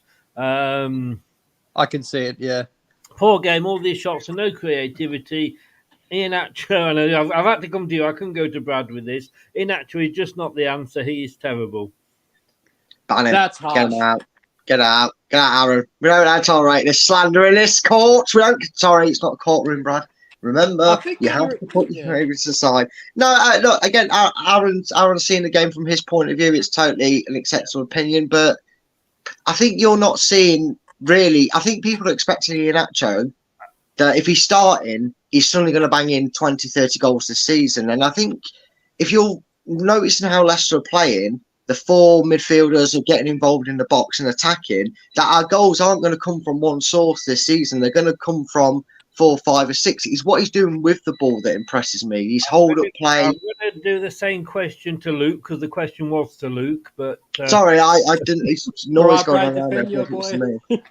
Don't worry. You got to watch him, Brad. You know, Luke. He jumps in if you stop talking and he can feel it. A 30-second gap, he's in. Yeah, it's just Iheanacho. It set me off, mate. It got me emotional. Well, that's why. In fairness, I did say I'm not putting this to Brad because it's Iheanacho. That's what I heard. I know. But Luke. I'll say this, and I'll ask Aaron this question. I'm sure he'll comment it below. I can understand the frustration, but I disagree. I don't think he's been terrible. I think he's probably frustrated because he's had a few chances and he's been involved and he could have maybe put it away a few times. And that's probably why he's feeling a bit harsh towards him right now. So I ask you that, Aaron, I think it was. But no, I don't think sub off Kelechi just yet. Give him a good another 10, 15 minutes. And if he doesn't get involved or if he makes a poor decision, sure, let's get Vardy on. Let's get this crowd excited. I want to see a goal go in. Otherwise, I'm going to come back in post-match and be shouting Claude Puel in. Well, they're just about to kick off, so I'll let you both go. I don't think there's been any substitutions. Thanks very much, guys, Luke and Brad, and I'll see you at full time. See you at full time. Hopefully steering on a better result. Keep the faith, guys. I've got it. Don't worry. See you soon. Cheers, guys. So we're about to kick off then. And I've actually got a stream up now, which is amazing. Amazeballs. Leicester now in all blue, kicking from right to left as they like to in the second half. Hull in their strip of all gold. Not sure about that. That's a little bit of a bright package that they've got together there. Right. So it's 1-0 to Hull. Despite that, we are still top. I think Birmingham, who are currently, Birmingham drew with Millwall, so they can't overtake us. Third is Preston, who are drawing. So Preston could go top if they actually score against Stoke. Norwich need to score 3 to come back, so I can't see whether that's happening. Mad, come on, Leicester. So, finally got a stream now. Let's have a look. No changes for Leicester, I don't think, at half time. Let's just check.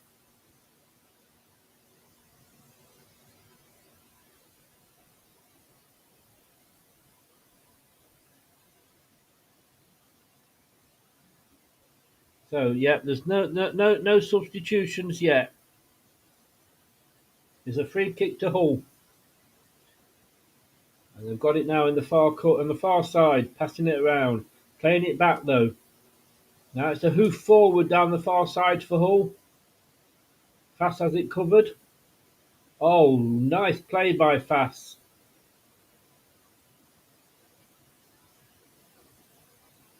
Vestergaard. 1-2. Gets it back. Long ball through a lot of Hull players, but it did get to his player and he gets it back for his doubles. Plays it out to the far side and phase. Playing with this back three, Leicester. Ricardo pushing forward. But the ball was cut out.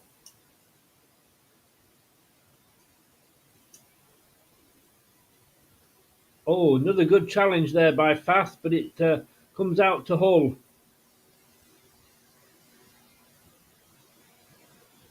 But Leicester just holding firm. And now, Dewsbury Hall to turn this defence into attack. Cuts inside, plays it across. Eunice on the far side. Ricardo. Faze. Oh, a bit of a wild ball there. That was a bit of a wild pass, but it's got to a Leicester player. Winks. Oh, there's a cross here by Leicester. Yeah, Ian Archer couldn't quite get to it. It goes out for a corner. Yeah, Leicester. I mean, this was their away strip, Hull. There's a short corner taken by Leicester. Oh, quick 1-2, but he's lost it. No, that was a wasted corner there. Wasted corner by McAteer. Yeah, I mean, this is their away strip, Hull. But it just basically looks like they've taken the black off their home kit. Possibly it's a bit lighter. Yeah, come on, let's step it up. Yeah, we do need to up our pace. We do.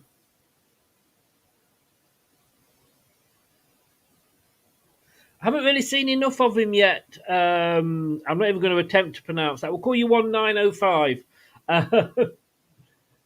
You've got Tete. What do you think of Tete?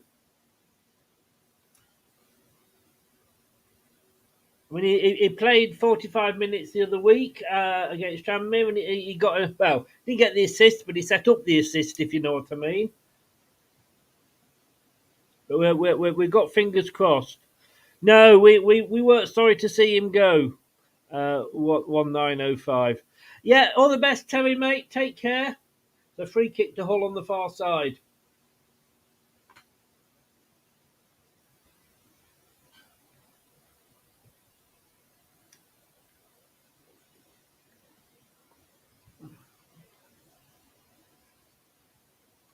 We didn't keep him. He promised much. Oh, here we come now. Hang on, Faze.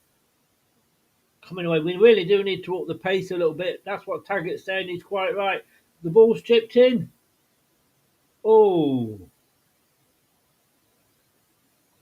I don't think McAteer was quite expecting it to go through there.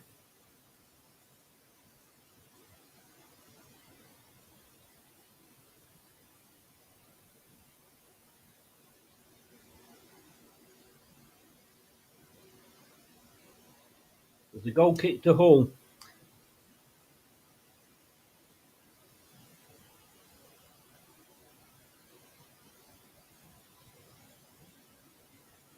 Thank you, 1905. I really hope so. Leicester get the ball away there. of attack, and now Hull can come away. And it's a lovely break here for Hull. They got one over on the far side. Oh, it's a throw. It's a poor cross there by the Hull player. Well, not straight at our goalkeeper, but it gave our goalkeeper ample opportunity to come out and get it.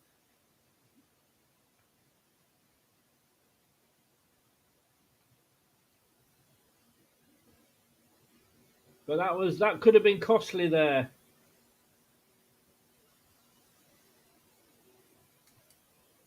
Leicester got on the ball. It's end-to-end stuff at the moment.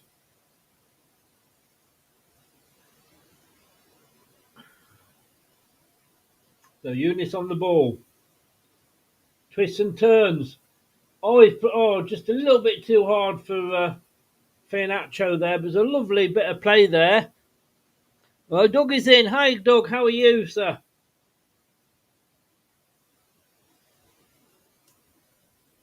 Happy birth month for your new offspring.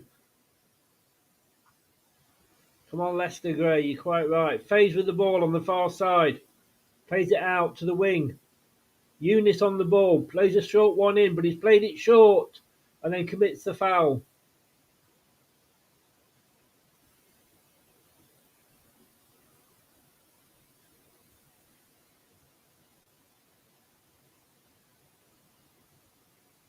Yeah, we've kind of lost that little bit of edge that we've had in previous games. Where the ball's not quite getting to the player we want it to. 52 minutes gone. Still 1-0.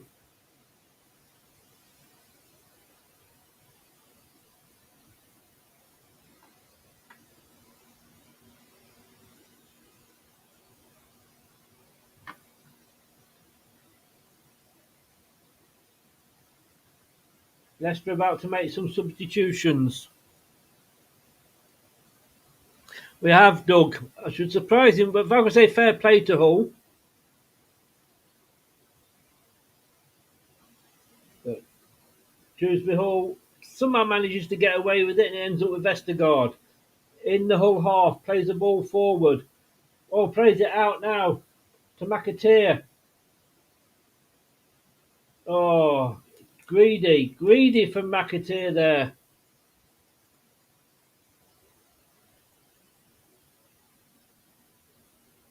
McAteer's about to go off, whether he was just trying to say to the boss, don't take me off. He had options and he completely wasted it. Right. 3 changes for Leicester. McAteer is going off. Mavididi coming on. Eunice is coming off. So McAteer is off. Madivi is on.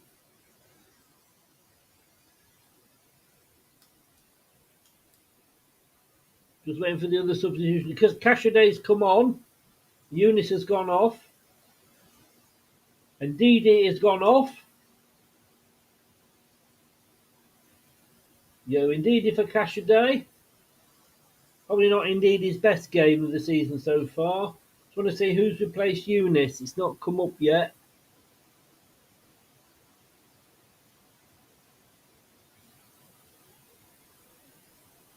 Come on, Leicester.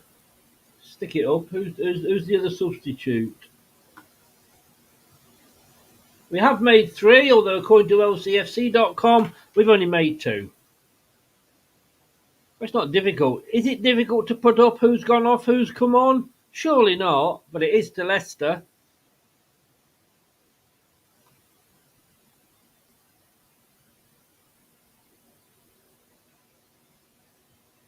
So it's Cashaday for Ndidi.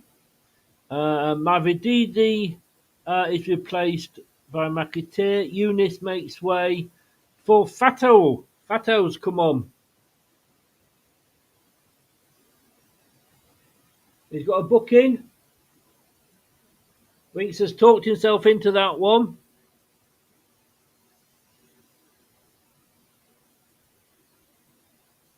Wow, really? Fair play to the guy.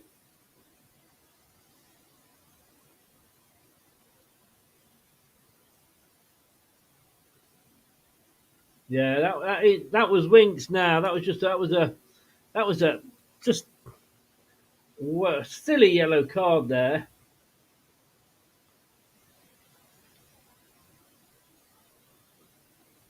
Well, we got the changes, Gray.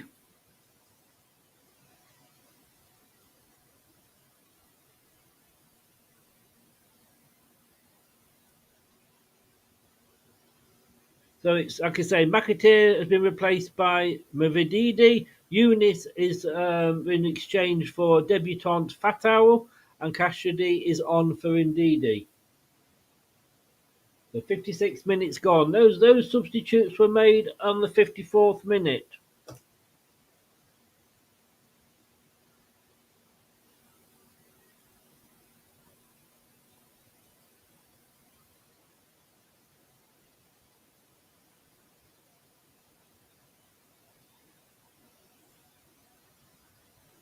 Dewsbury Hall on the ball. Oh, it's out for a Leicester throw-in now. On the near side, it's quickly taken.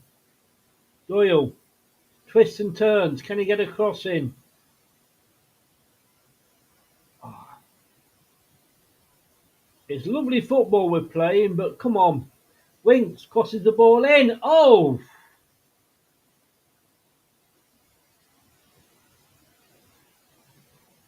Oh, now then. Oh. Vestergaard gets a yellow. I think he took one for the team there.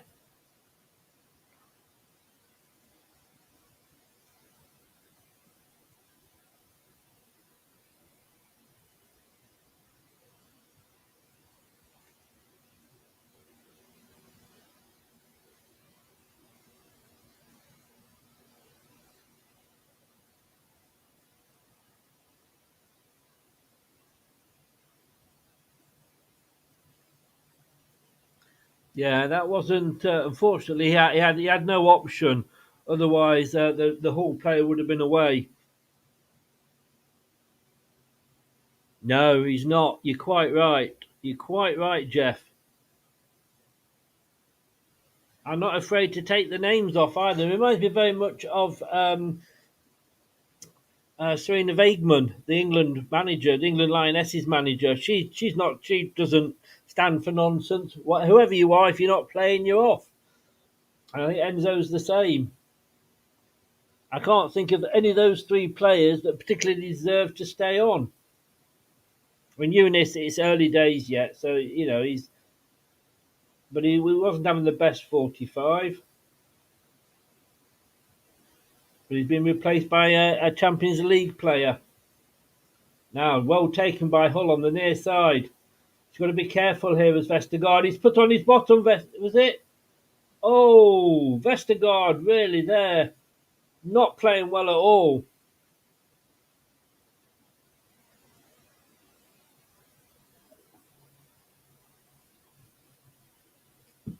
They do, but like you say, we've got a manager that's not afraid to make those changes.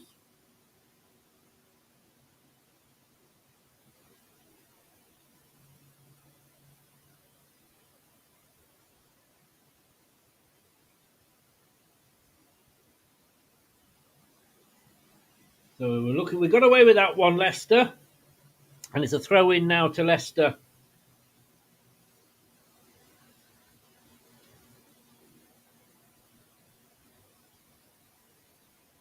Leicester now. Hull are just having a spell here of domination. Fatamu nods it back to FaZe. Oh, that's going to be a free kick. It is.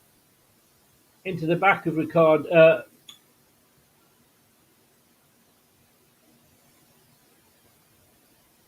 No, he got a booking. He thought about it, the referee. He did go into the back of the Leicester player. Cassidy really, I mean, he was bundled over. But the referee thought about it and then produced the yellow card for the Hull player. So FaZe on the far side now.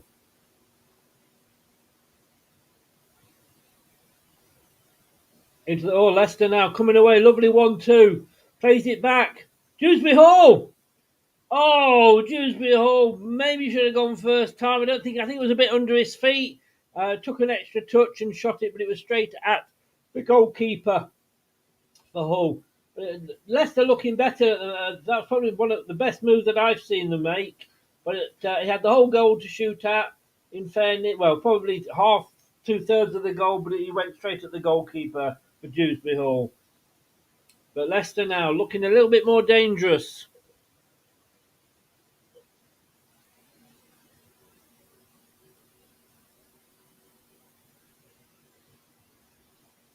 Yeah, I mean, to be honest with you, 1905, a foreign player coming into a new league. Oh, hang on. Oh, it's in the post! Oh! Fatawa hit the post! Whoa! 61 minutes. Well, what a lovely... Oh, magic! He left the full-back for dead. Whoa!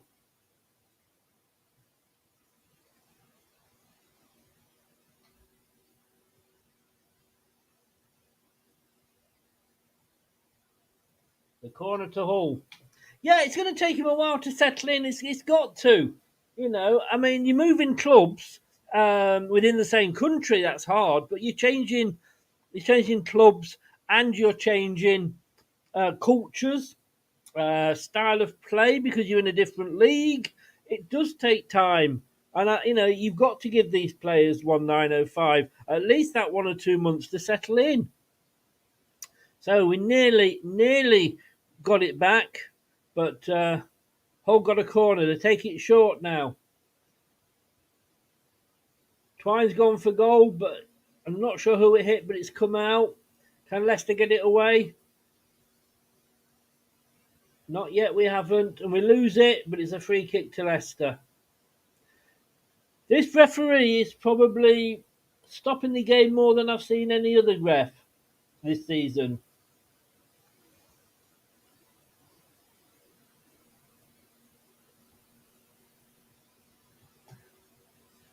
Oh, Cassidy wins the header, but it's straight into the goalkeeper.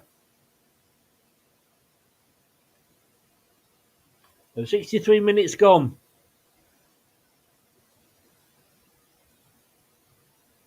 Aaron, it's difficult to say because let's be honest with you, if he's not greedy and doesn't take a shot, the Leicester fans will go, no, he never takes a shot. Just like Barnes. Barnes was told useless. He never has a shot. He always is too, and then when he did start having shots, he was too greedy. So he's not going to win. He's not going to win. So let's just do a catch up as Leicester. I think it's a throw in. Hull are about to make some changes. So let's just update with some of the scores here. Of course, earlier on the day, Birmingham 1, Millwall 1. Sunderland 5, Southampton 0, Swansea 1, Bristol City 2. The 3 o'clocks, Coventry 1, Watford 2, Ipswich 1, Cardiff 2, Leeds and Sheffield Wednesday still 0-0. Leicester 0, Hull 1, as you know. Middlesbrough 0, QPR 1. Plymouth 1, Blackburn 0. Norwich have got a goal back now at Rotherham. It's Rotherham 2, Norwich 1. Stoke 0, Preston 2. West Brom 1, Huddersfield 1. So Leicester have now dropped down to second in the table. Preston are top of the league with one more point than us. At the moment, we're not going into the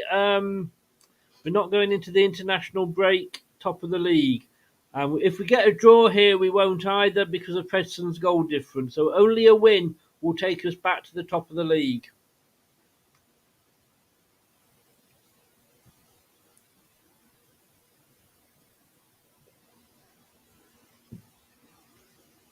So, Winks bringing the ball away.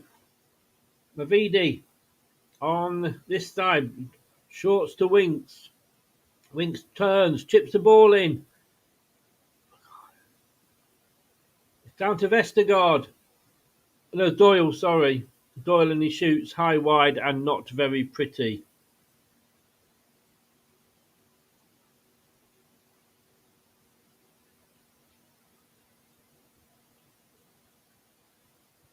Thank you, Doug.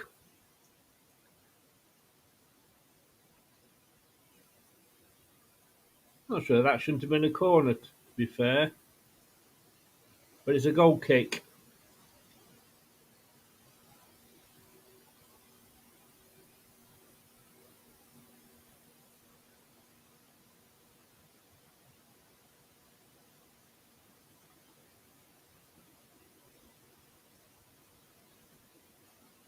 But it's very frustrating for Leicester at the moment. There's 65 minutes gone.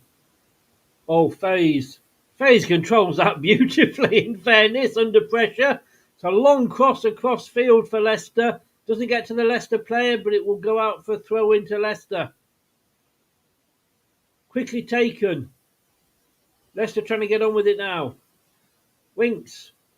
Oh, Winks, poor ball into the box. It's just not happening for Leicester this game.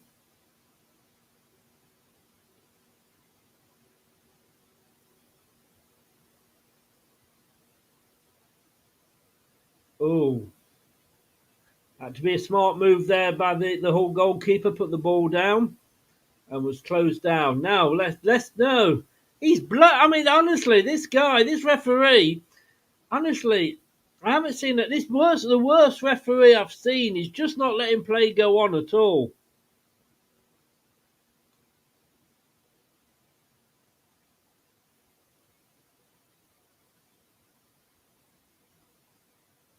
So, straight down the middle for Hull. Plays it out to the right here. Chance for Hull. Cuts inside. Oh, what a save! Wow, that was trickery by Hull. Lovely bit of play by them. Caught Leicester on the hop with a breakaway. It came out to the right winger, cut inside. Lovely shot towards the goal with his left foot. It brought a save out of Hermansson, and it was needed because it was on target. So it's out for a corner. Vardy is on. Vardy has come on. Iheanacho is off. Probably not done much this game, in fairness. Vardy is on.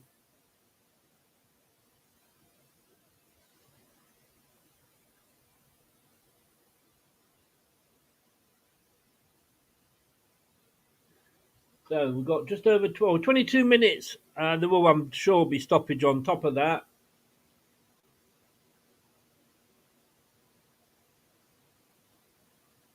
Cross in by Hull. But we managed to head it out. But Hull have still got it in our box. Oh, shot from Hull there. But it was a bit of a daisy cutter straight down the throat of Hermansson, who throws it out quickly. Doyle.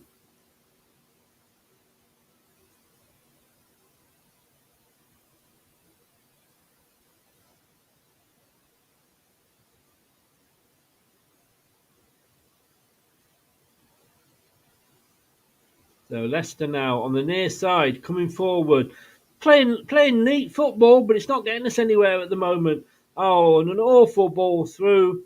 I was like, somebody didn't read the script there.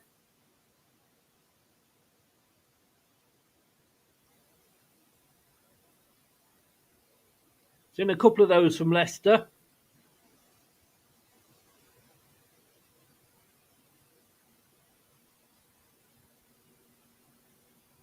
Thought you'd be happy, Boris.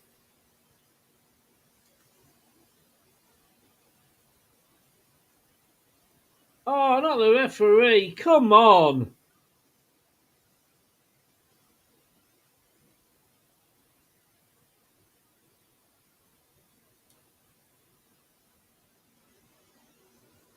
Oh, come on, referee. Ran into him.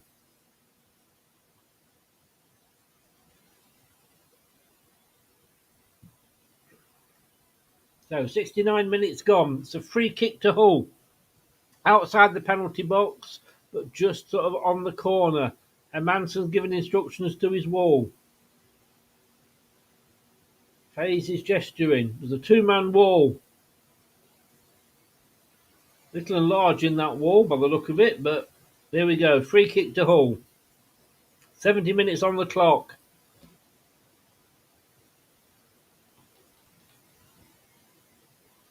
Oh, poor free kick all the way over, and it's out for a goal kick. So Leicester down to 20 minutes. 25 gone in this half. And we still made 4 substitutions and still nothing to show for it.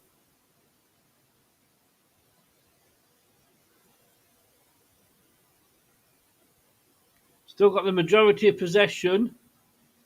Oh, Mavadidi losing it, and Hull come forward now. This could be dangerous for Hull.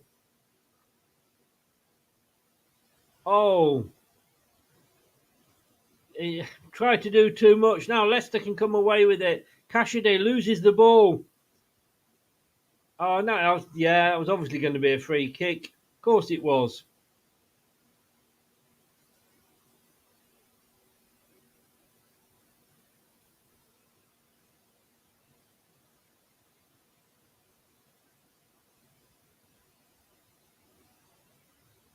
He's not looking happy, Enzo.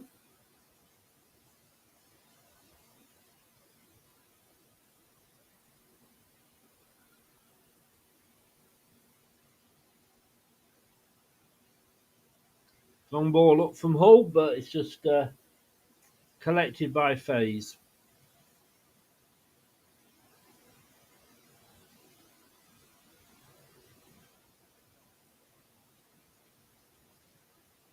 Oh, again, just a lovely ball through, but just too hard. Vardy there, awful ball. It was like double the strength that it had to be.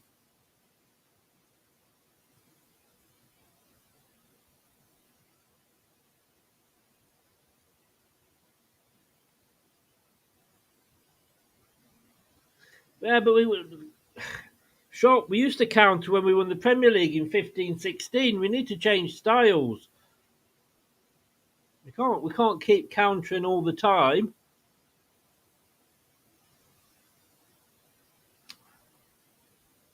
Yeah, you're right though. Win, lose, or draw.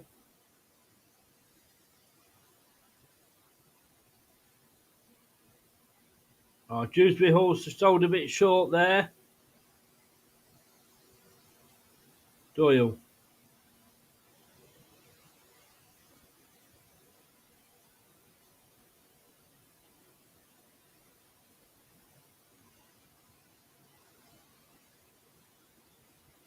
So Leicester now. Fortunately, we do not look like we're going to get anything from this game.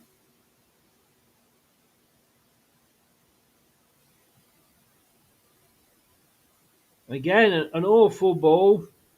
We managed to keep hold of it, Winks, but it was just not to him. Fatawu now, what can he do? Plays it in, but it's cleared. Back to Leicester. Leicester coming back again now on the far side. Hull are defending in numbers. It's chipped over. Beautifully brought down Mamabidi. Winks chips it in, but it's headed clear. And he comes out as far as Leicester. He took a shot from outside the box. That was Ricardo there. We've known him put those balls in the back of the net, but not this time.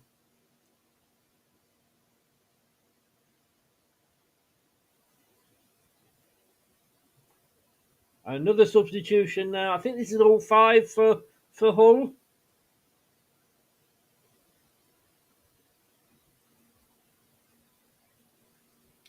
Um, 16 minutes left, Paul.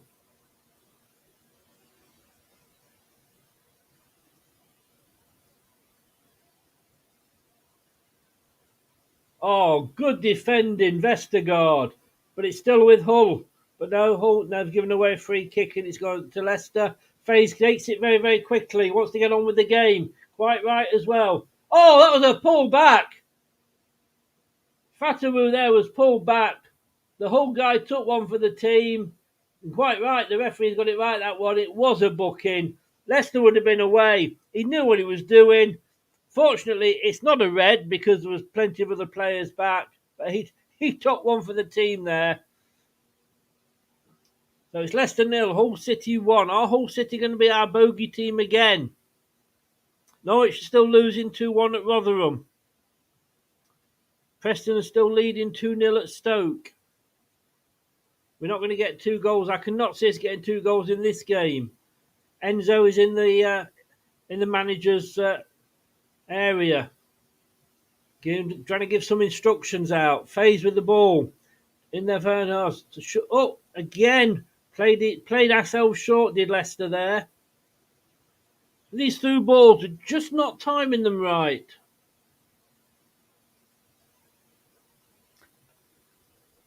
Probably Jeff. Cassidy plays the 1-2. He's got the ball. Doyle. Mavrididi's free on this side. He's got the ball. Back to Doyle. Doyle now to Dewsbury Hall. He's not really had his best game. He crosses in! Oh, did that not go in? Whoa!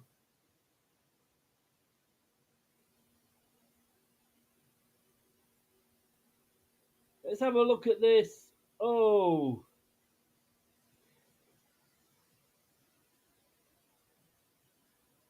Varney let the ball go through. It's a corner. Well, no, it's a goal kick now.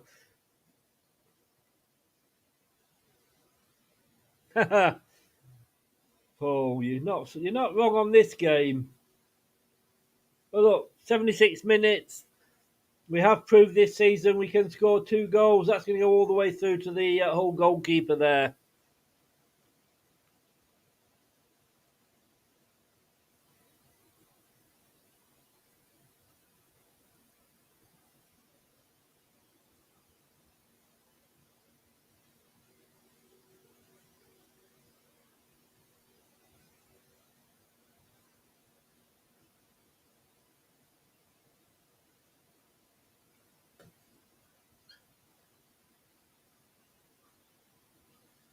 It's an offside against Leicester. Put the ball in the net. Got the ball in the net, but unfortunately, it didn't count. Enzo's looking frustrated. It's a throw into Leicester now on the near side. 13 minutes to go.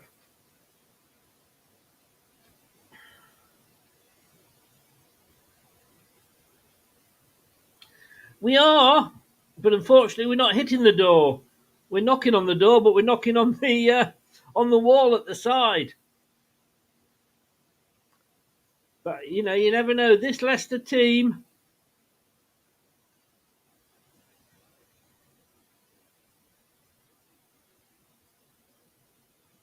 Vestergaard to Faze, coming forward into the Hull half. Fatawu on the far side.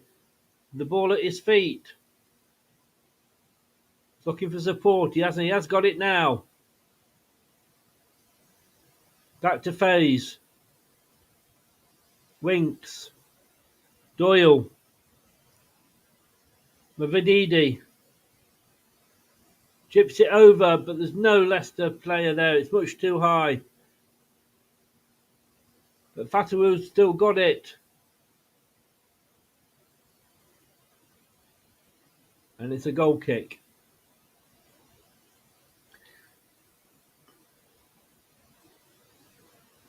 Well, we hope for miracles, don't we? We do hope for miracles.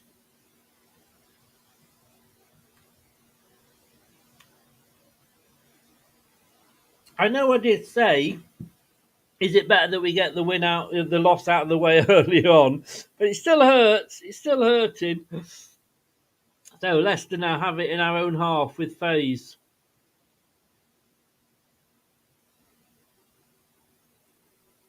Plymouth 3-0 up against Blackburn now. Casadidi plays the 1-2, gets it back. Winks. All the way across to Faze. Out to Fatawu on the far side. Crosses it in, but it's headed clear by the Hull player. It's getting desperate times now for Leicester. 11 minutes. Winks has got the ball. Oh, it's a free kick in a good position.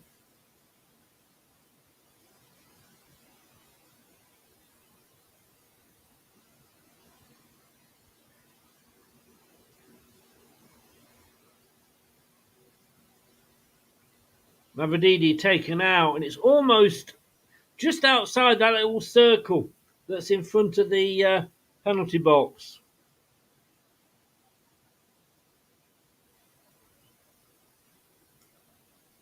Now, if only we had Maddison.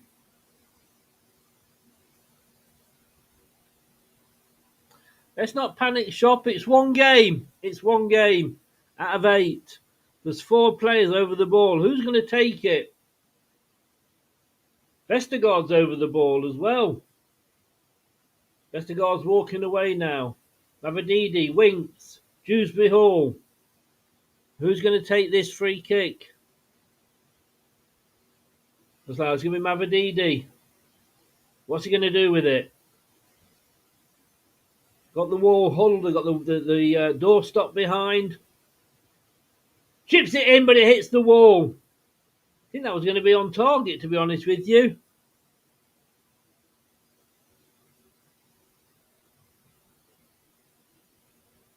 And, we hit the wall. We hit the head of one of the Hull players, so he's gone down. So the referee has to blow up.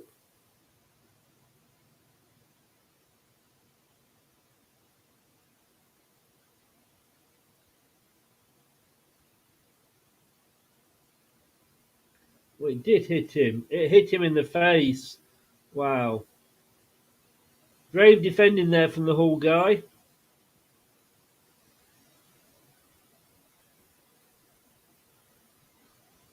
Yeah, the referee had no option.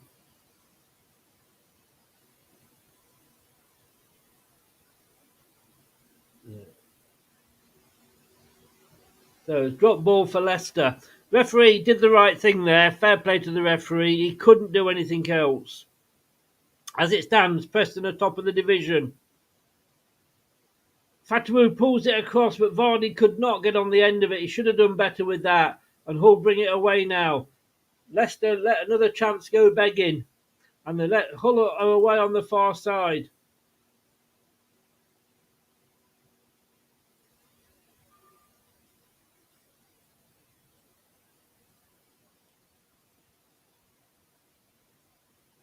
There's a lot of tackles going in. Vardy just literally didn't know where the ball was. The Hull players sold him one there. But it's back to Hermansen. 7 minutes left of normal time.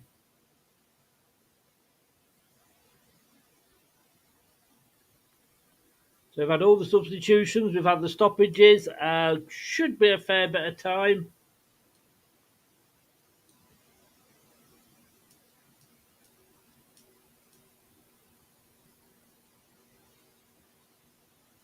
So Mavididi.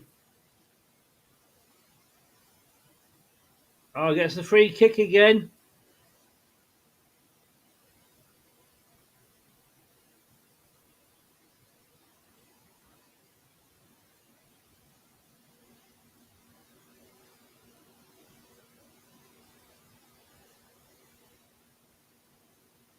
Another substitution for Hull.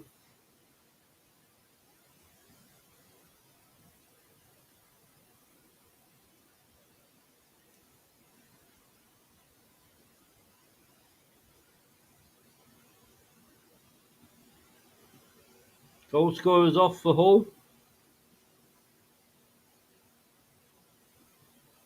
So we're down to the last 6 minutes. Watford have taken the lead at Coventry. Ipswich are leading Cardiff. Leeds and Sheffield Wednesday are 0-0. It's 1-0 here to Hull with a free kick to Leicester. Takes it short. It's a poor one. I mean, I don't know what that was. But it wasn't. It was a short one, but honestly, wasted. Dewsbury all coming forward now.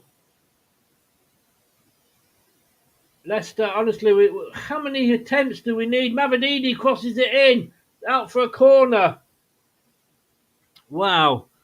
Middlesbrough 0, QPR 2. Plymouth 3, Blackburn 0 now. Rotherham still 2-1 up at Norwich. Stoke. Oh.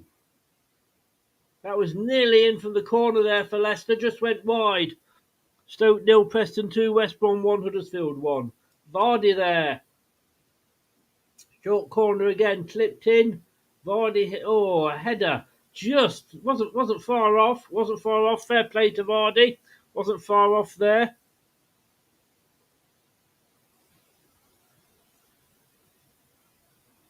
Five minutes left.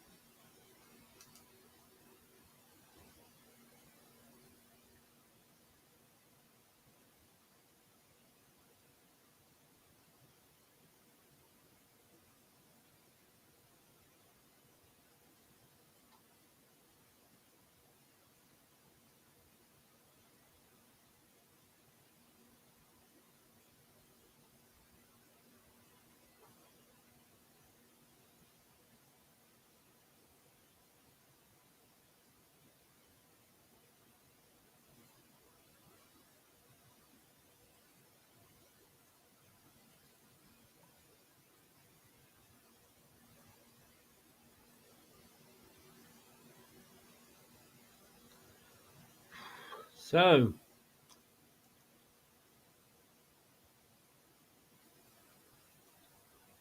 Leicester City here. We're about to lose our 100% record. We are down into the last 3 and a bit minutes.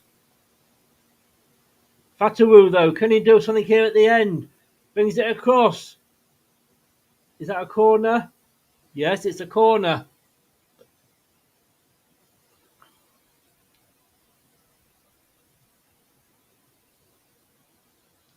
And a good ball to him from Fass.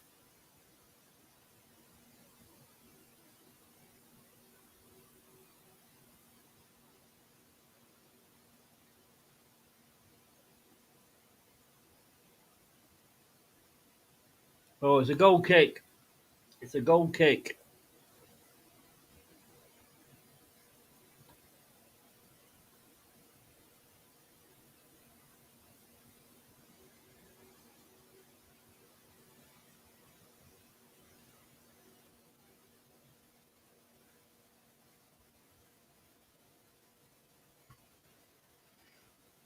So there's going to be extra time added on, no doubt, but time is running out for Leicester.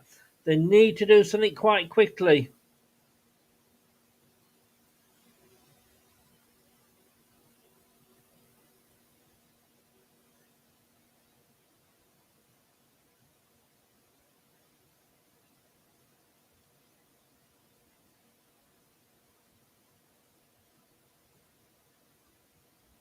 So, can we do what we did against Coventry? This time, of course, it would just be a draw.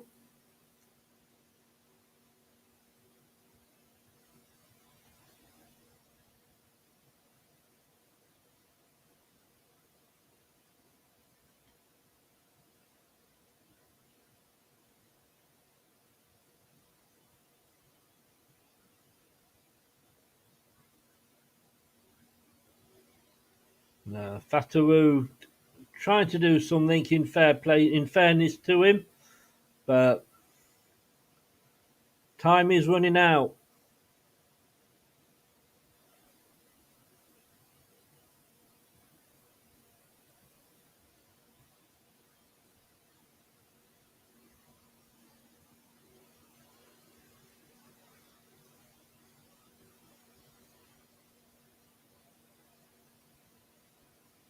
Anything for money? We do not take. It says at the bottom, if you're too thick to read what it says, do not do spoilers, and that is why you are out.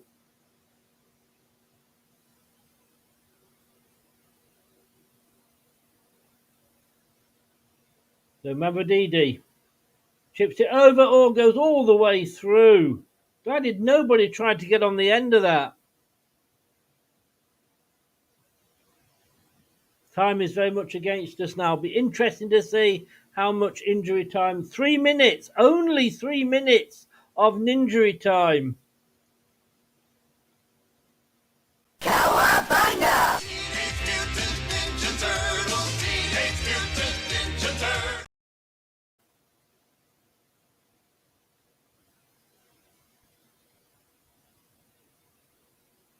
Crowd can't believe it.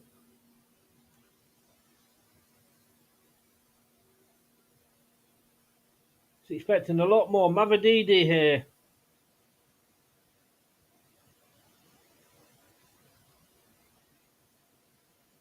The last minute booking here for Hull.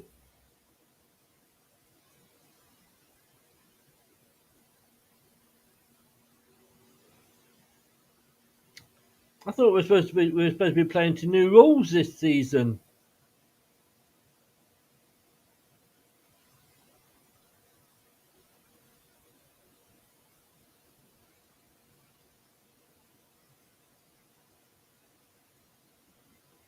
So 2 minutes left. Fast now.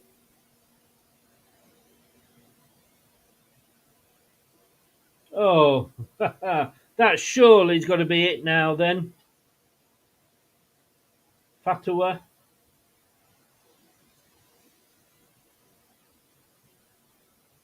He's going to be in no hurry to take this last.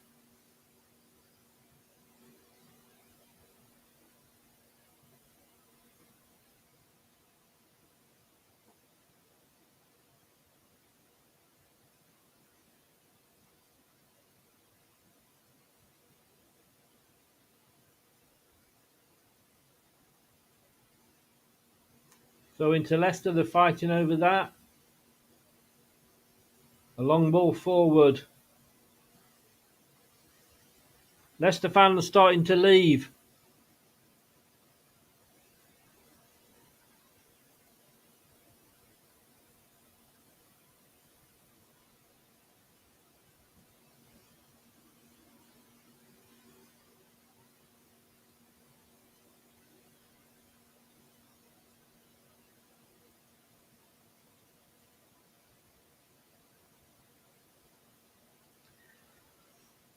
Just saying that since Fatawu came on, they're saying we've looked better, but 93 minutes, literally 10 seconds to go. So what you would call an up and under if you were a rugby fan. Throw into Hull.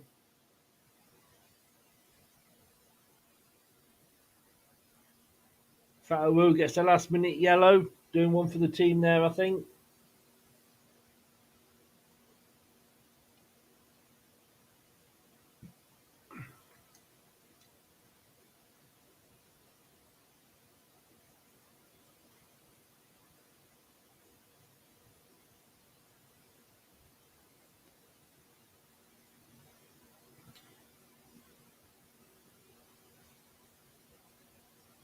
There we go. It's all over.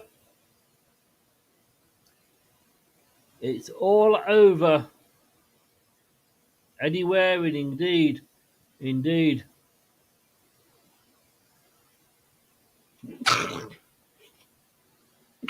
Oh, excuse me. To be honest with you, from what I saw, we didn't look like winning it. Fair play to Hull.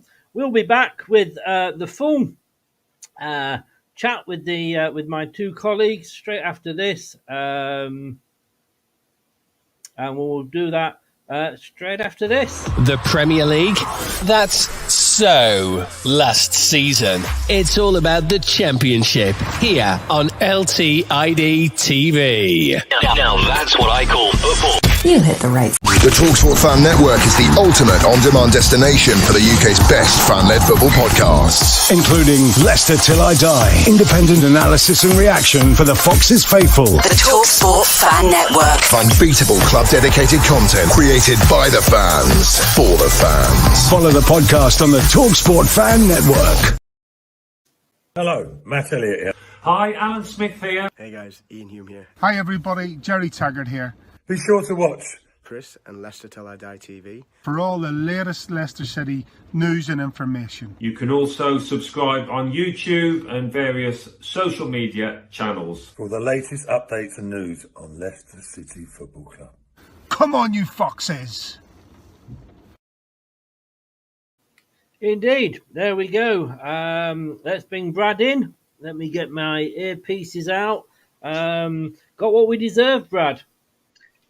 Yeah, we did. We weren't good enough, and unfortunately, eventually leaving it late to try and kick our asses into gear and be attacking was going to catch up with us, and today it did. You know, look. At the end, there's two ways you can look at this. You can either be really gutted and downhearted and thinking, "Oh gosh, this is gonna. This is the reason we're not going to get promoted." Like I've seen a few comments in there. Or you could just go, well, the monkey's off the back. Congratulations, all you're the first team to beat us. We've got to dress ourselves down a little bit. We've got 2 weeks, and we've got to go again. I mean, weirdly enough, there is positives, but not in terms of the result, or the overall performance wasn't impressive either. No, it definitely wasn't. Luke, I've got to say congratulations to Hull. They deserved it. That was the worst we've... it's obviously the worst we've played because we lost. But we didn't look to have purpose. I mean, I've written a few notes down here because I did actually get to see the second half. And I put we were overhitting a lot of passes. You know, we seem to think that, you know, that some of our players are on skates because the balls that were being put through, we couldn't have... Usain Bolt couldn't have gotten to the end of some of those. I know, a little bit too optimistic of some of those passes forward. Frustrating second half. Wasn't Callum Doyle's best day. I think he was beaten today, but you can't have a great game every game. No, you can't, in fairness. And is it? I mean, no wonder nothing's happening. I'm using the wrong mouse. When you're a 2-mouse family, this is what happens. I've got to say, those players that had been impressing me hadn't impressed me. You know, before, you know, when we're playing short balls, before Luke, and I'm not been ignoring you here, Brad, but obviously Luke sort of has seen, you know, actually been able to see the game itself. But before, when we were playing short balls, we were going for them. So if a ball was being played towards me, I would go and meet it. And yet we can't seem to have gone back today to being, wait for it to get to me.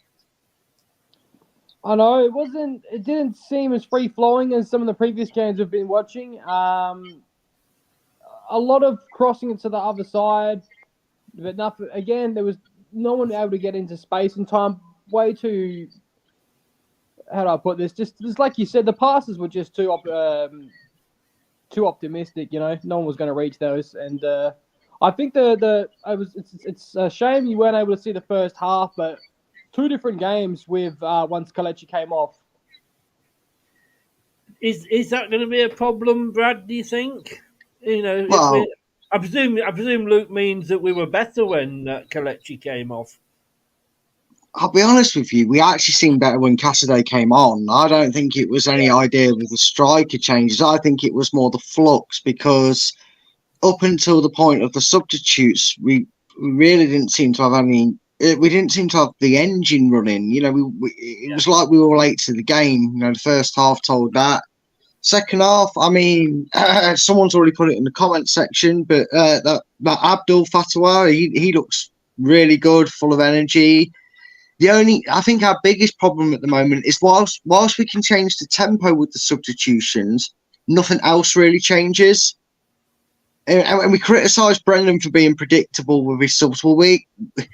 Enzo, maybe it's restriction of his style of play.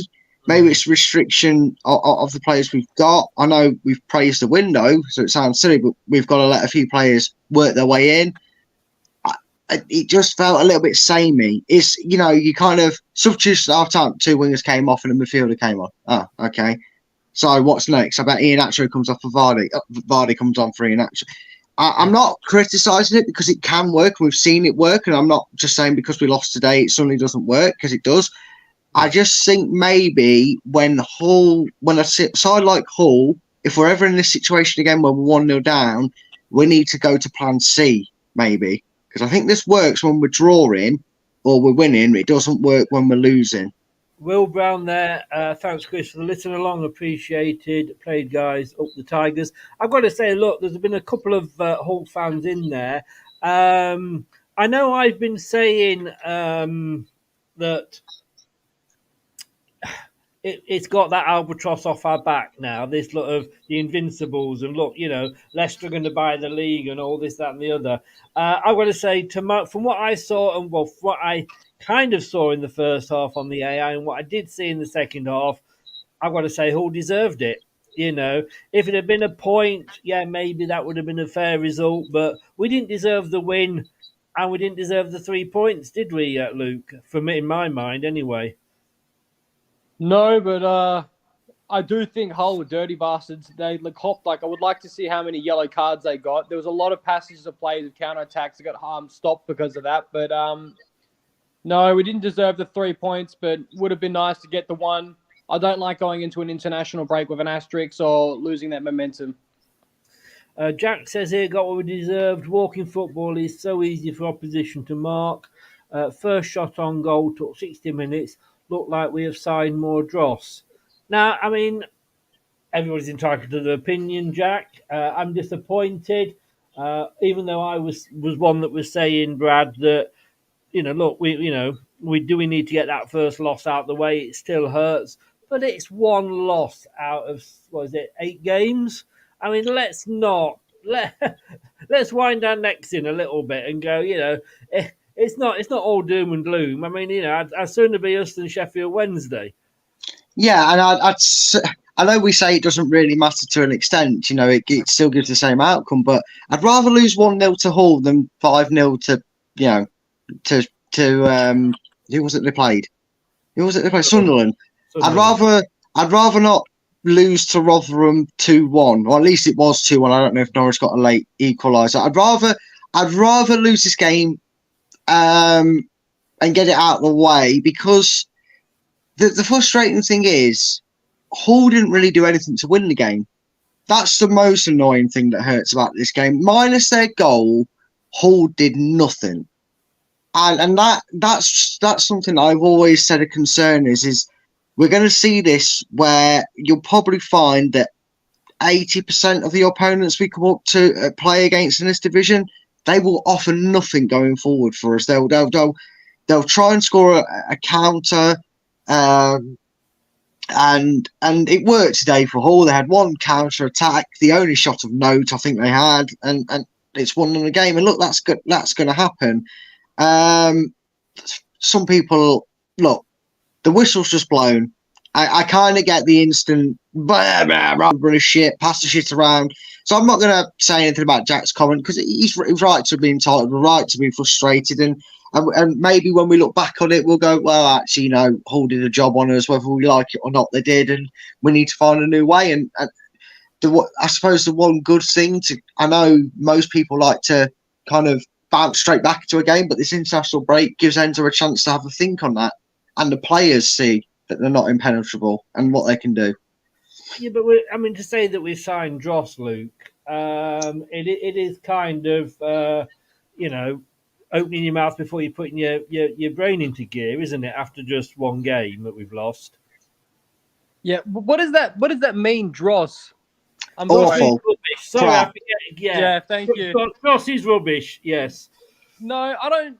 Like relax. We've just lost one game, and it wasn't a complete collapse. It was just one moment of lapse in the defense or an unlucky deflection. And other than that, they didn't look that dangerous. So I wouldn't freak out just yet. We've also had a lot of players just come in now, so we've got a lot of settling in to do all over again of these new players. Who's going to be the regular starters? Got this international break for the boys that are not going on duty. Let's further drill this Enzo system and hopefully come back from this break swinging. Gray says not gutted. Ronald, no complaints about the result today. We simply wasn't good enough going forward. We're never going to score late on in every game. This must be a wake-up call. Well, everyone's views will be interesting. Not clinical enough. Yeah, got to be on that. Rai, Fataru looked good, he did. And, Tax was saying he probably made the difference, Brad. Yeah, he did hit the post. Had our first attempt to actually hit the part of the goal frame that could matter. Looked very good. Looked very assured of himself. So did Eunice as well, who played as well. The two new loanies, barely been here 5 minutes and looked reasonably good. I mean, like I said, there is always positives in a defeat, unless you're Southampton, because I'm going to keep reminding that to cheer myself up. Look. It is what it is. We knew it was going to happen one day or another. It's happened today and not later on. And like Luke said, is it the worst thing to happen? Probably not. In a weird sort of way, getting the defeat out of the way now and having 2 weeks to keep working on the style of play Enzo wants to do, it gives us a chance to kind of say, right, we don't want to do that again, and figure out a way to stop it happening again. Yeah. I'm just going to go through some of the main interesting points that have been raised here. In regard to how many shots did we have, I shall tell you, we had 21 shots. Now, let me ask you, 21 shots, how many on target? How many do you think? I'm guessing 3, and I might be too high. 3. Luke? 6. Yeah, you're both too high. It was 1. Yeah, I thought that. I was trying to think of actually more than 1, but I thought surely we had more than 1. That tells you it. 65% possession, 21 shots. 21 shots. Look, you've got to have the shots. I mean, we weren't even doing that last season, were we? Let's be honest with you. There's a lot of games where we didn't have it. I want to just say this. I don't know if the gentleman's still in. I've got no way of pronouncing that name. He's a Galatasaray fan, and he came in to see what we were asking or thinking about Eunice. And I did ask him, well, we got Eunice. What do you think of Tete? And he actually did come back and said he doesn't like Tete. I went, yeah, pretty much us as well, that was. I was just about to say, me and you both. But what he did say about Eunice is that the way that they play at Galatasaray is that it will take him 1 or 2 months to settle. You've got to. We said this before, haven't we? These players come over. We signed one player. Was it Thursday? And he's in the starting lineup and coming on 45 minutes today. They're playing different tempos, different styles in a different country. They've got they might have family here, but they've certainly got no friends over here yet. It's hard, Luke, isn't it? And we can't expect it to click just like that. No, you can't. And I don't even think he had a bad game anyway. I thought he played all right. So. You're Eunice. I couldn't say because you played first half, so I didn't see him. No. I thought he had a decent half, and like I was saying earlier I think you weren't in. I was saying to Brad, he did a lot defensively as well, dropping back, which helps a lot, especially with Ricardo. Like I said, being that inverted wing back more in the midfield. So, I didn't think he had a bad showing at all. Did we, Brad? Are we reacting because we've just won 7? Yeah, I think so. I think naturally you do. I think today what we saw was a little bit of expectancy from the fans and from the players. And what I mean by that is, you say there's 21 shots, and I'm seeing the comments in the box and I'm agreeing with them. I think 18, 19 of them were outside the box. I felt today for the first time we did something for the sake of doing it, and that was shooting. I would have much rather Leicester have come in here and had 8 shots, 3 on target, 1 all draw, because we had 7 shots inside the box and scored 1 of them. Because some of the shots, they weren't just wayward and high; they were needless at times. There was more options, and I just think today maybe we got a bit dependent on what we'd done before, thinking, well, we keep shooting, it's going to go in because I hit 6 in training, and 1 of them hits the back of the net, and that's training. It doesn't work on here. I would much rather see lower numbers and more in the box and having more on target, because what's the point in having 21 shots if you're only making a keeper who, for my eyes in the first half, was a bit dodgy, only having to make 1 save that wasn't even that difficult? That's why we lost today. That's one of the big reasons why I would think. We've got here Boris saying so much for the Man City of the Championship. Boris, I mean, I don't know what you're on. I really don't know what you're drinking or smoking, but please send me some. Because look, mate, Manchester City have never gone through a whole season and not lost a game. They were at one point drawing with Fulham, 1-1. Boris, put this into gear before you start typing with your fingers, please, because sometimes I just wonder what you're on. I think he likes to do a bit of that, doesn't he, just Boris? He loves to mix a up. bit of that, I think, if I'm honest with you. I was nice.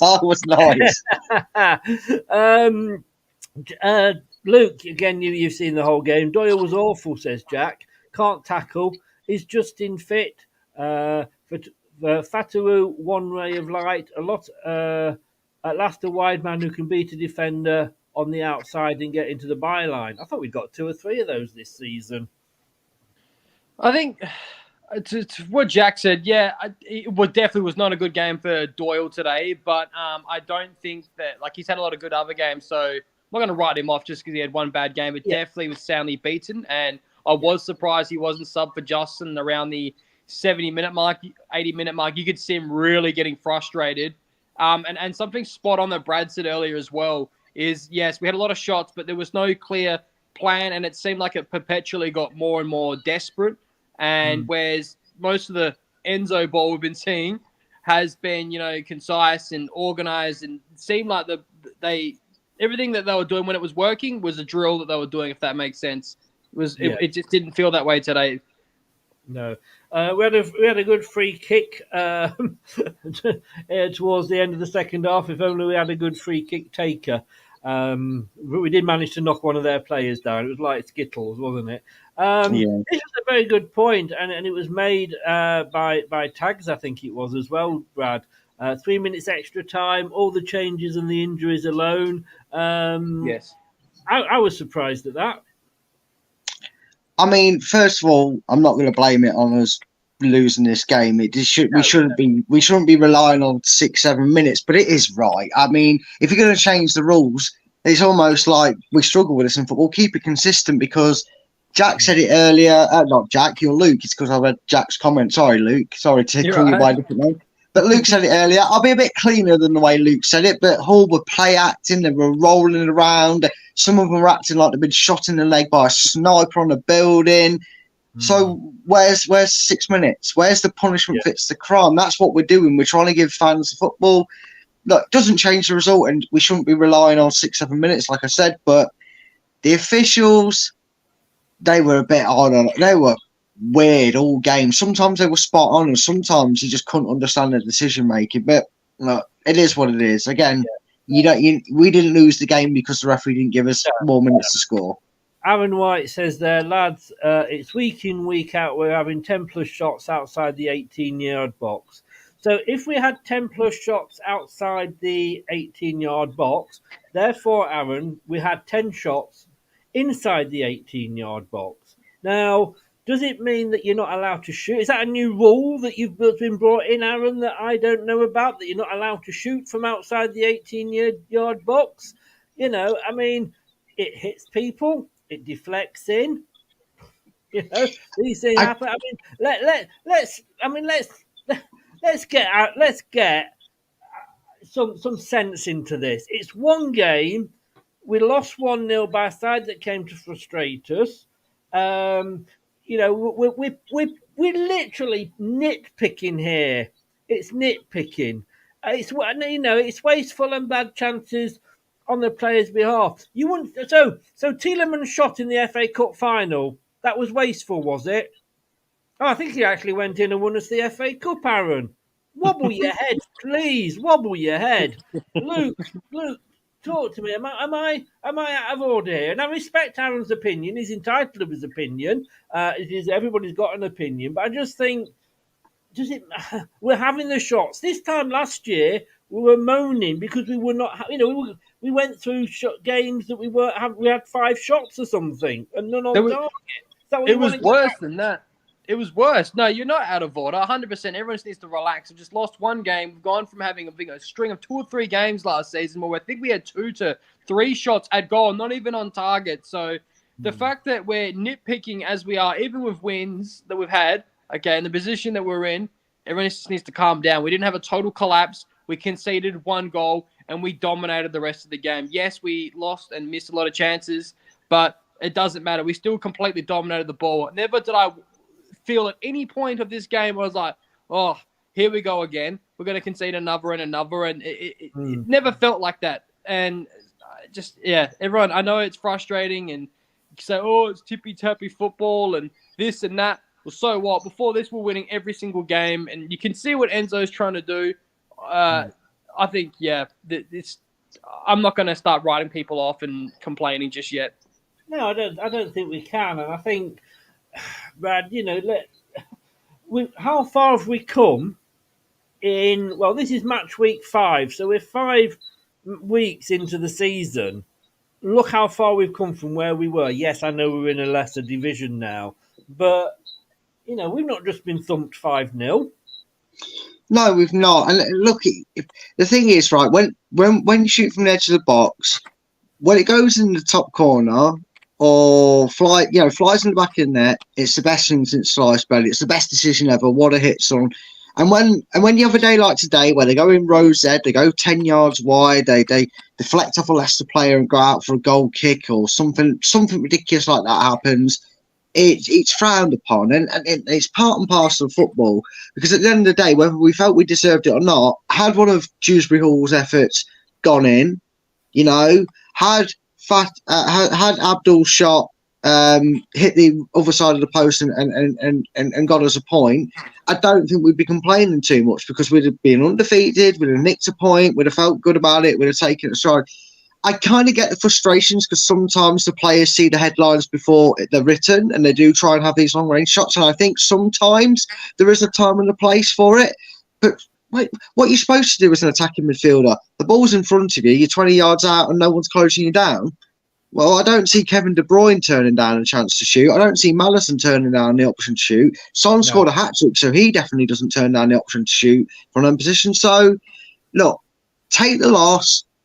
We'll get over it, but let's. I kind of get what Aaron was saying with his last point, where he said there was better options. Yes, for some of them, but for others, there wasn't. So we kind of had to. So I'm not going to besmirch the shooting from long range. Just get the trajectory right for the next game, lads, and we'll be all right. Yeah. He goes on to say here, and it's a fair point, this one, we need to find a solution for our strikers not scoring. But I think when you look at our wingers, Luke, they, I think in Enzo's eyes, are like strikers almost, aren't they? And they're the ones that are supplying us with the goals.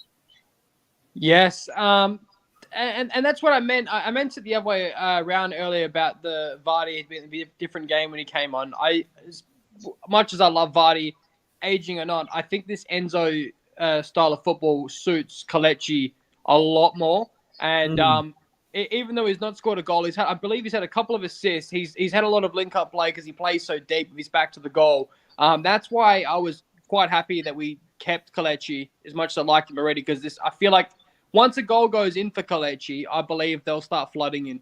And as to that point about shooting outside the box, was Marcel's goal not outside the box as well as the second for Dewsbury Hall against Coventry? Like, it's not like we haven't scored outside of the box, so I think you got to take these chances, otherwise you don't find out whether you can put them away or not. It's frustrating, but if there's not a better option, take it.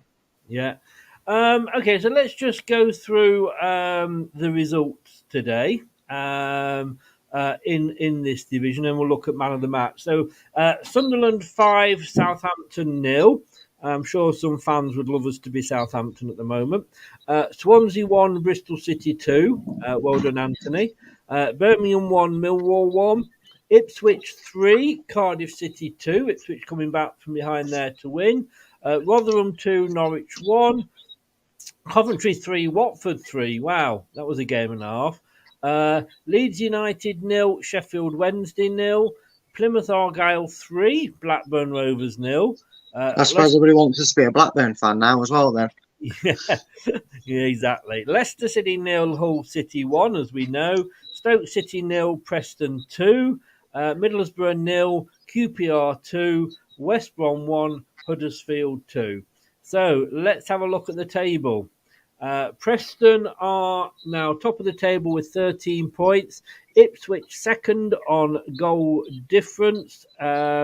I don't know what they've done with Leicester there because we should have a red against us, but we haven't yet for some reason. Leicester are third, Birmingham fourth, Norwich down to fifth, and Hull up to sixth. So it's not like we lost to a bottom of the table team or anything, is it? No, it's not. And like you're just reading through them results there. I mean, Leeds couldn't beat Sheffield Wednesday, who have been struggling. Plymouth have smashed Blackburn Rovers.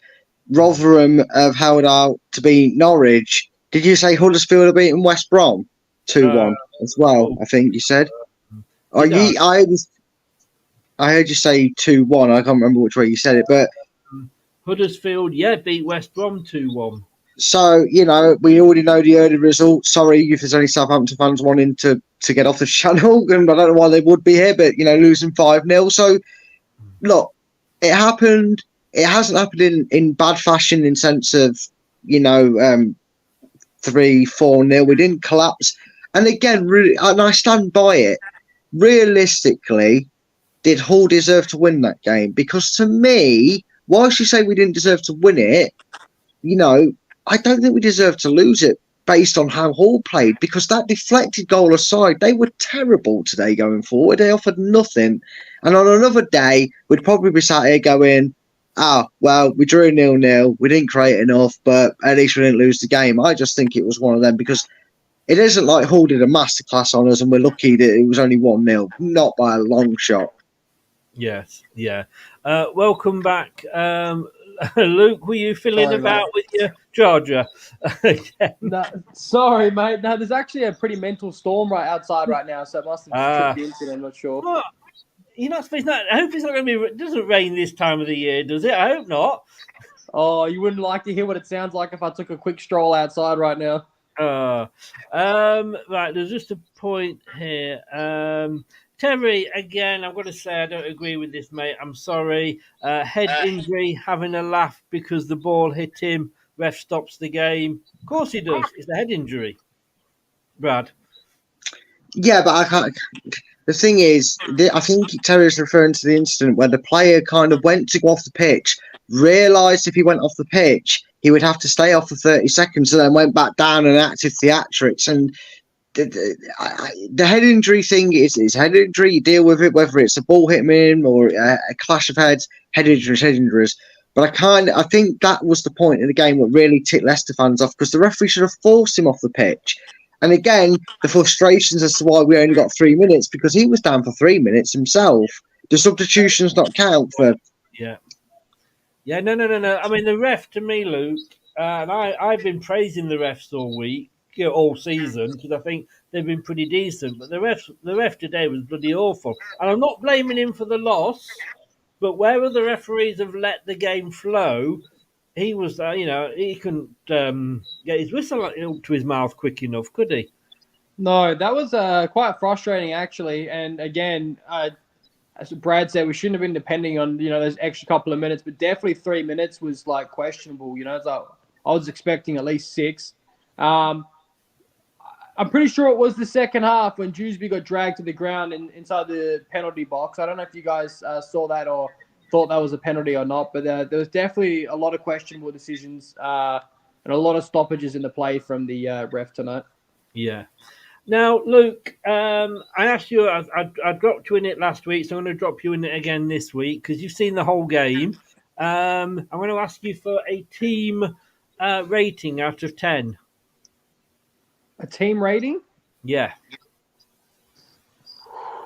I'm going to go a 6, and I'll say this, that I think the defense in Faye's particular did a lot of the heavy lifting. Wasn't Doyle's best game, but I thought Wout Faye's had a great game. But yeah, 6 is an overall team performance. 6. No, that's fine. I was going to go 5, but I only saw the half, but it's just from what I heard. What about you, Brad? I mean, you haven't watched it, but Do you think 6 is fair? I can't. I mean, 5, 6. It's one of those, Yeah, isn't it? I'm pretty much with you. 5 or a 6, really, because as much as they improved in the second half, they didn't really do too much. And like I said, whilst we didn't create enough to get the extra goal that would have got us the point, we really missed an opportunity against what I thought was a very poor performance today. So 5, 6, yeah, I think that's fair. Man of the match. I'm going to bring it up now because he has messaged me as Alan Bennett, so we thank him for that. But just again, because I didn't watch the whole match, but I can see on the second half performance why he's gone for who he's gone. Who would you have gone for, Luke? I actually would have gone for Wout Faes. And you know what? So did Alan Bennett. So, yeah, I think he seemed to have a good game at the back. But just looking through here for the Premier League games, Man City 5, Fulham 1. So Man City are the only 100% now left. Chelsea lost 1-0 to Forest. Whoa. Oh, what's going on at Chelsea? Pretty much the same as last year, isn't it? Spending their way to relegation. Yeah. As in, there's another team that went up last season that are struggling. Burnley lost to Tottenham 5-2. Wow. Oh, dear. Dear. Brentford and Bournemouth drew 2-2. I'm just wondering who scored in that game. Whether Madison got on the score sheet. Madison got on the score sheet. Son got a hat trick, and I don't know who got the last. Because I only saw it at 4-1. Right. Let's have a look and just see if very, very quickly, and then I'll let you guys go. If you need to go, by the way, at all, Luke, because I know it's late over there. Just tell me.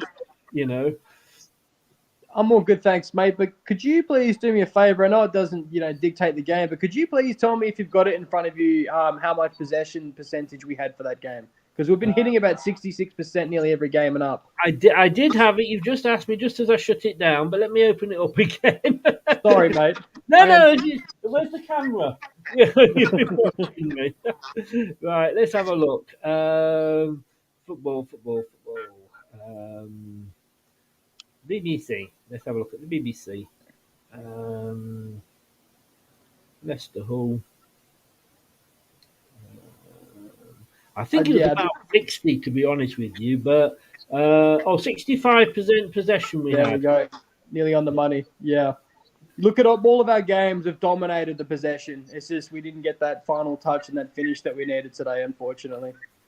And no, and I wasn't panicking because there's no need to panic this early in the season, and also we've come back in other games, haven't we? But I think it might have been Jeff that said earlier, so we lost a game. And in a way, there's a little bit of me that thinks, at least we've got that out of the way now, Brad.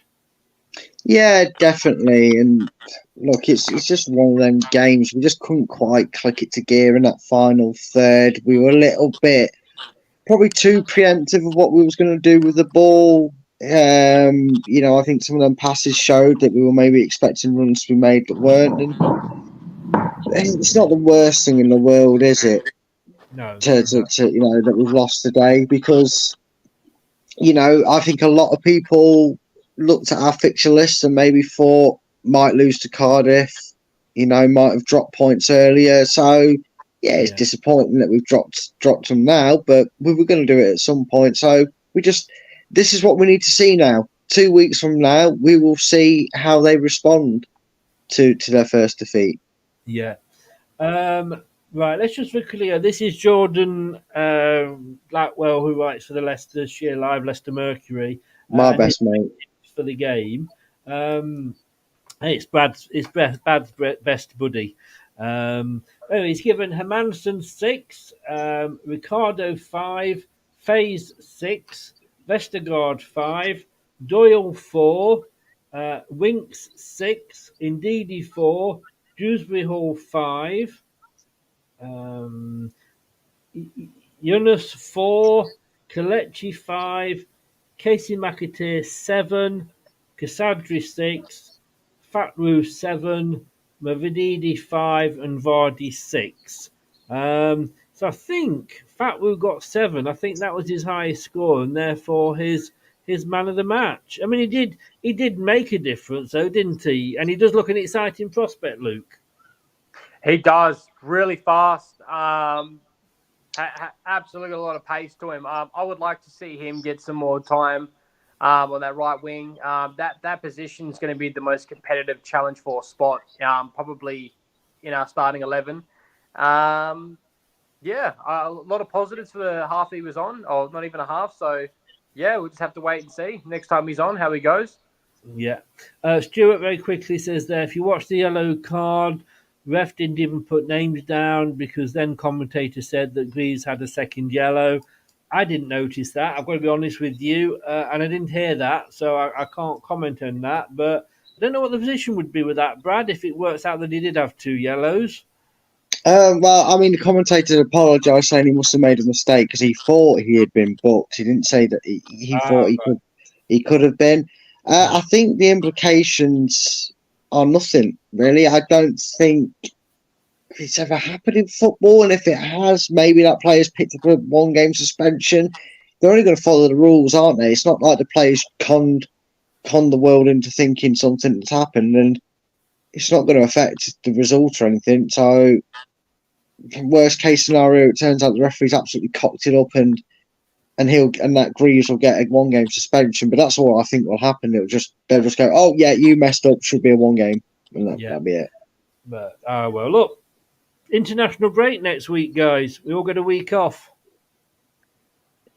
Yeah, yippee! I wish it was with a bit of a happier result, but told me we get third at the table before the international break. I'd have taken it. Exactly. And look. My teeth in. Look, Luke is what I'm trying to say. Things could be worse, and it gives the new signings time to bed in.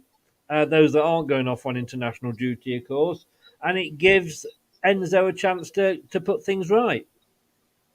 That's right, mate. I am expecting us to come back strong after the international break. I haven't lost confidence at all in the team or Enzo or the players, and you can't win every single game, and we should be happy where we're at right now. So, like I said, onwards and upwards, and everyone that's freaking out right now just needs to relax. Yeah. Hey, 1 loss in 8. Last season it was 1 win in 8. So let's not complain too loudly, eh? Luke, mate, thank you so very much. I'm going to message you tomorrow because I've got a question for you, and we'll sort out your modelling and that as well for you. But just tell everybody where they can find you. Thanks, guys. You can all find me at Leicester Down Under, and I'll probably do match roundup tomorrow once I've thought things out a bit better. Not a problem, mate. All the best, and have a good weekend and week. And we'll see you in a week's time. Thanks, mate. You too. See Have you a in good 2 one, weeks' Brad. time. See you in 2 weeks' time. Yeah, see you later, mate. Anyways, see you, Brad. Have a good one, guys. Take care, buddy. Oh, he's off to bed. That was quick. I might go take a nap after that one. Yes. Look, it's not the end of the world, is it, Brad? Come on. No, it's not. And I've just seen some comment now and just rolled my eyes reading it. I can't believe some fans' reaction to it. It's a defeat. Get over it. We had a bad day at the office. We couldn't quite get the equaliser. There, don't support us, then, Ray. Go and find a team that plays 4-4-2 and wants 20% possession. Because 20% possession, there's a reason we won it on 5,000 to 1, mate.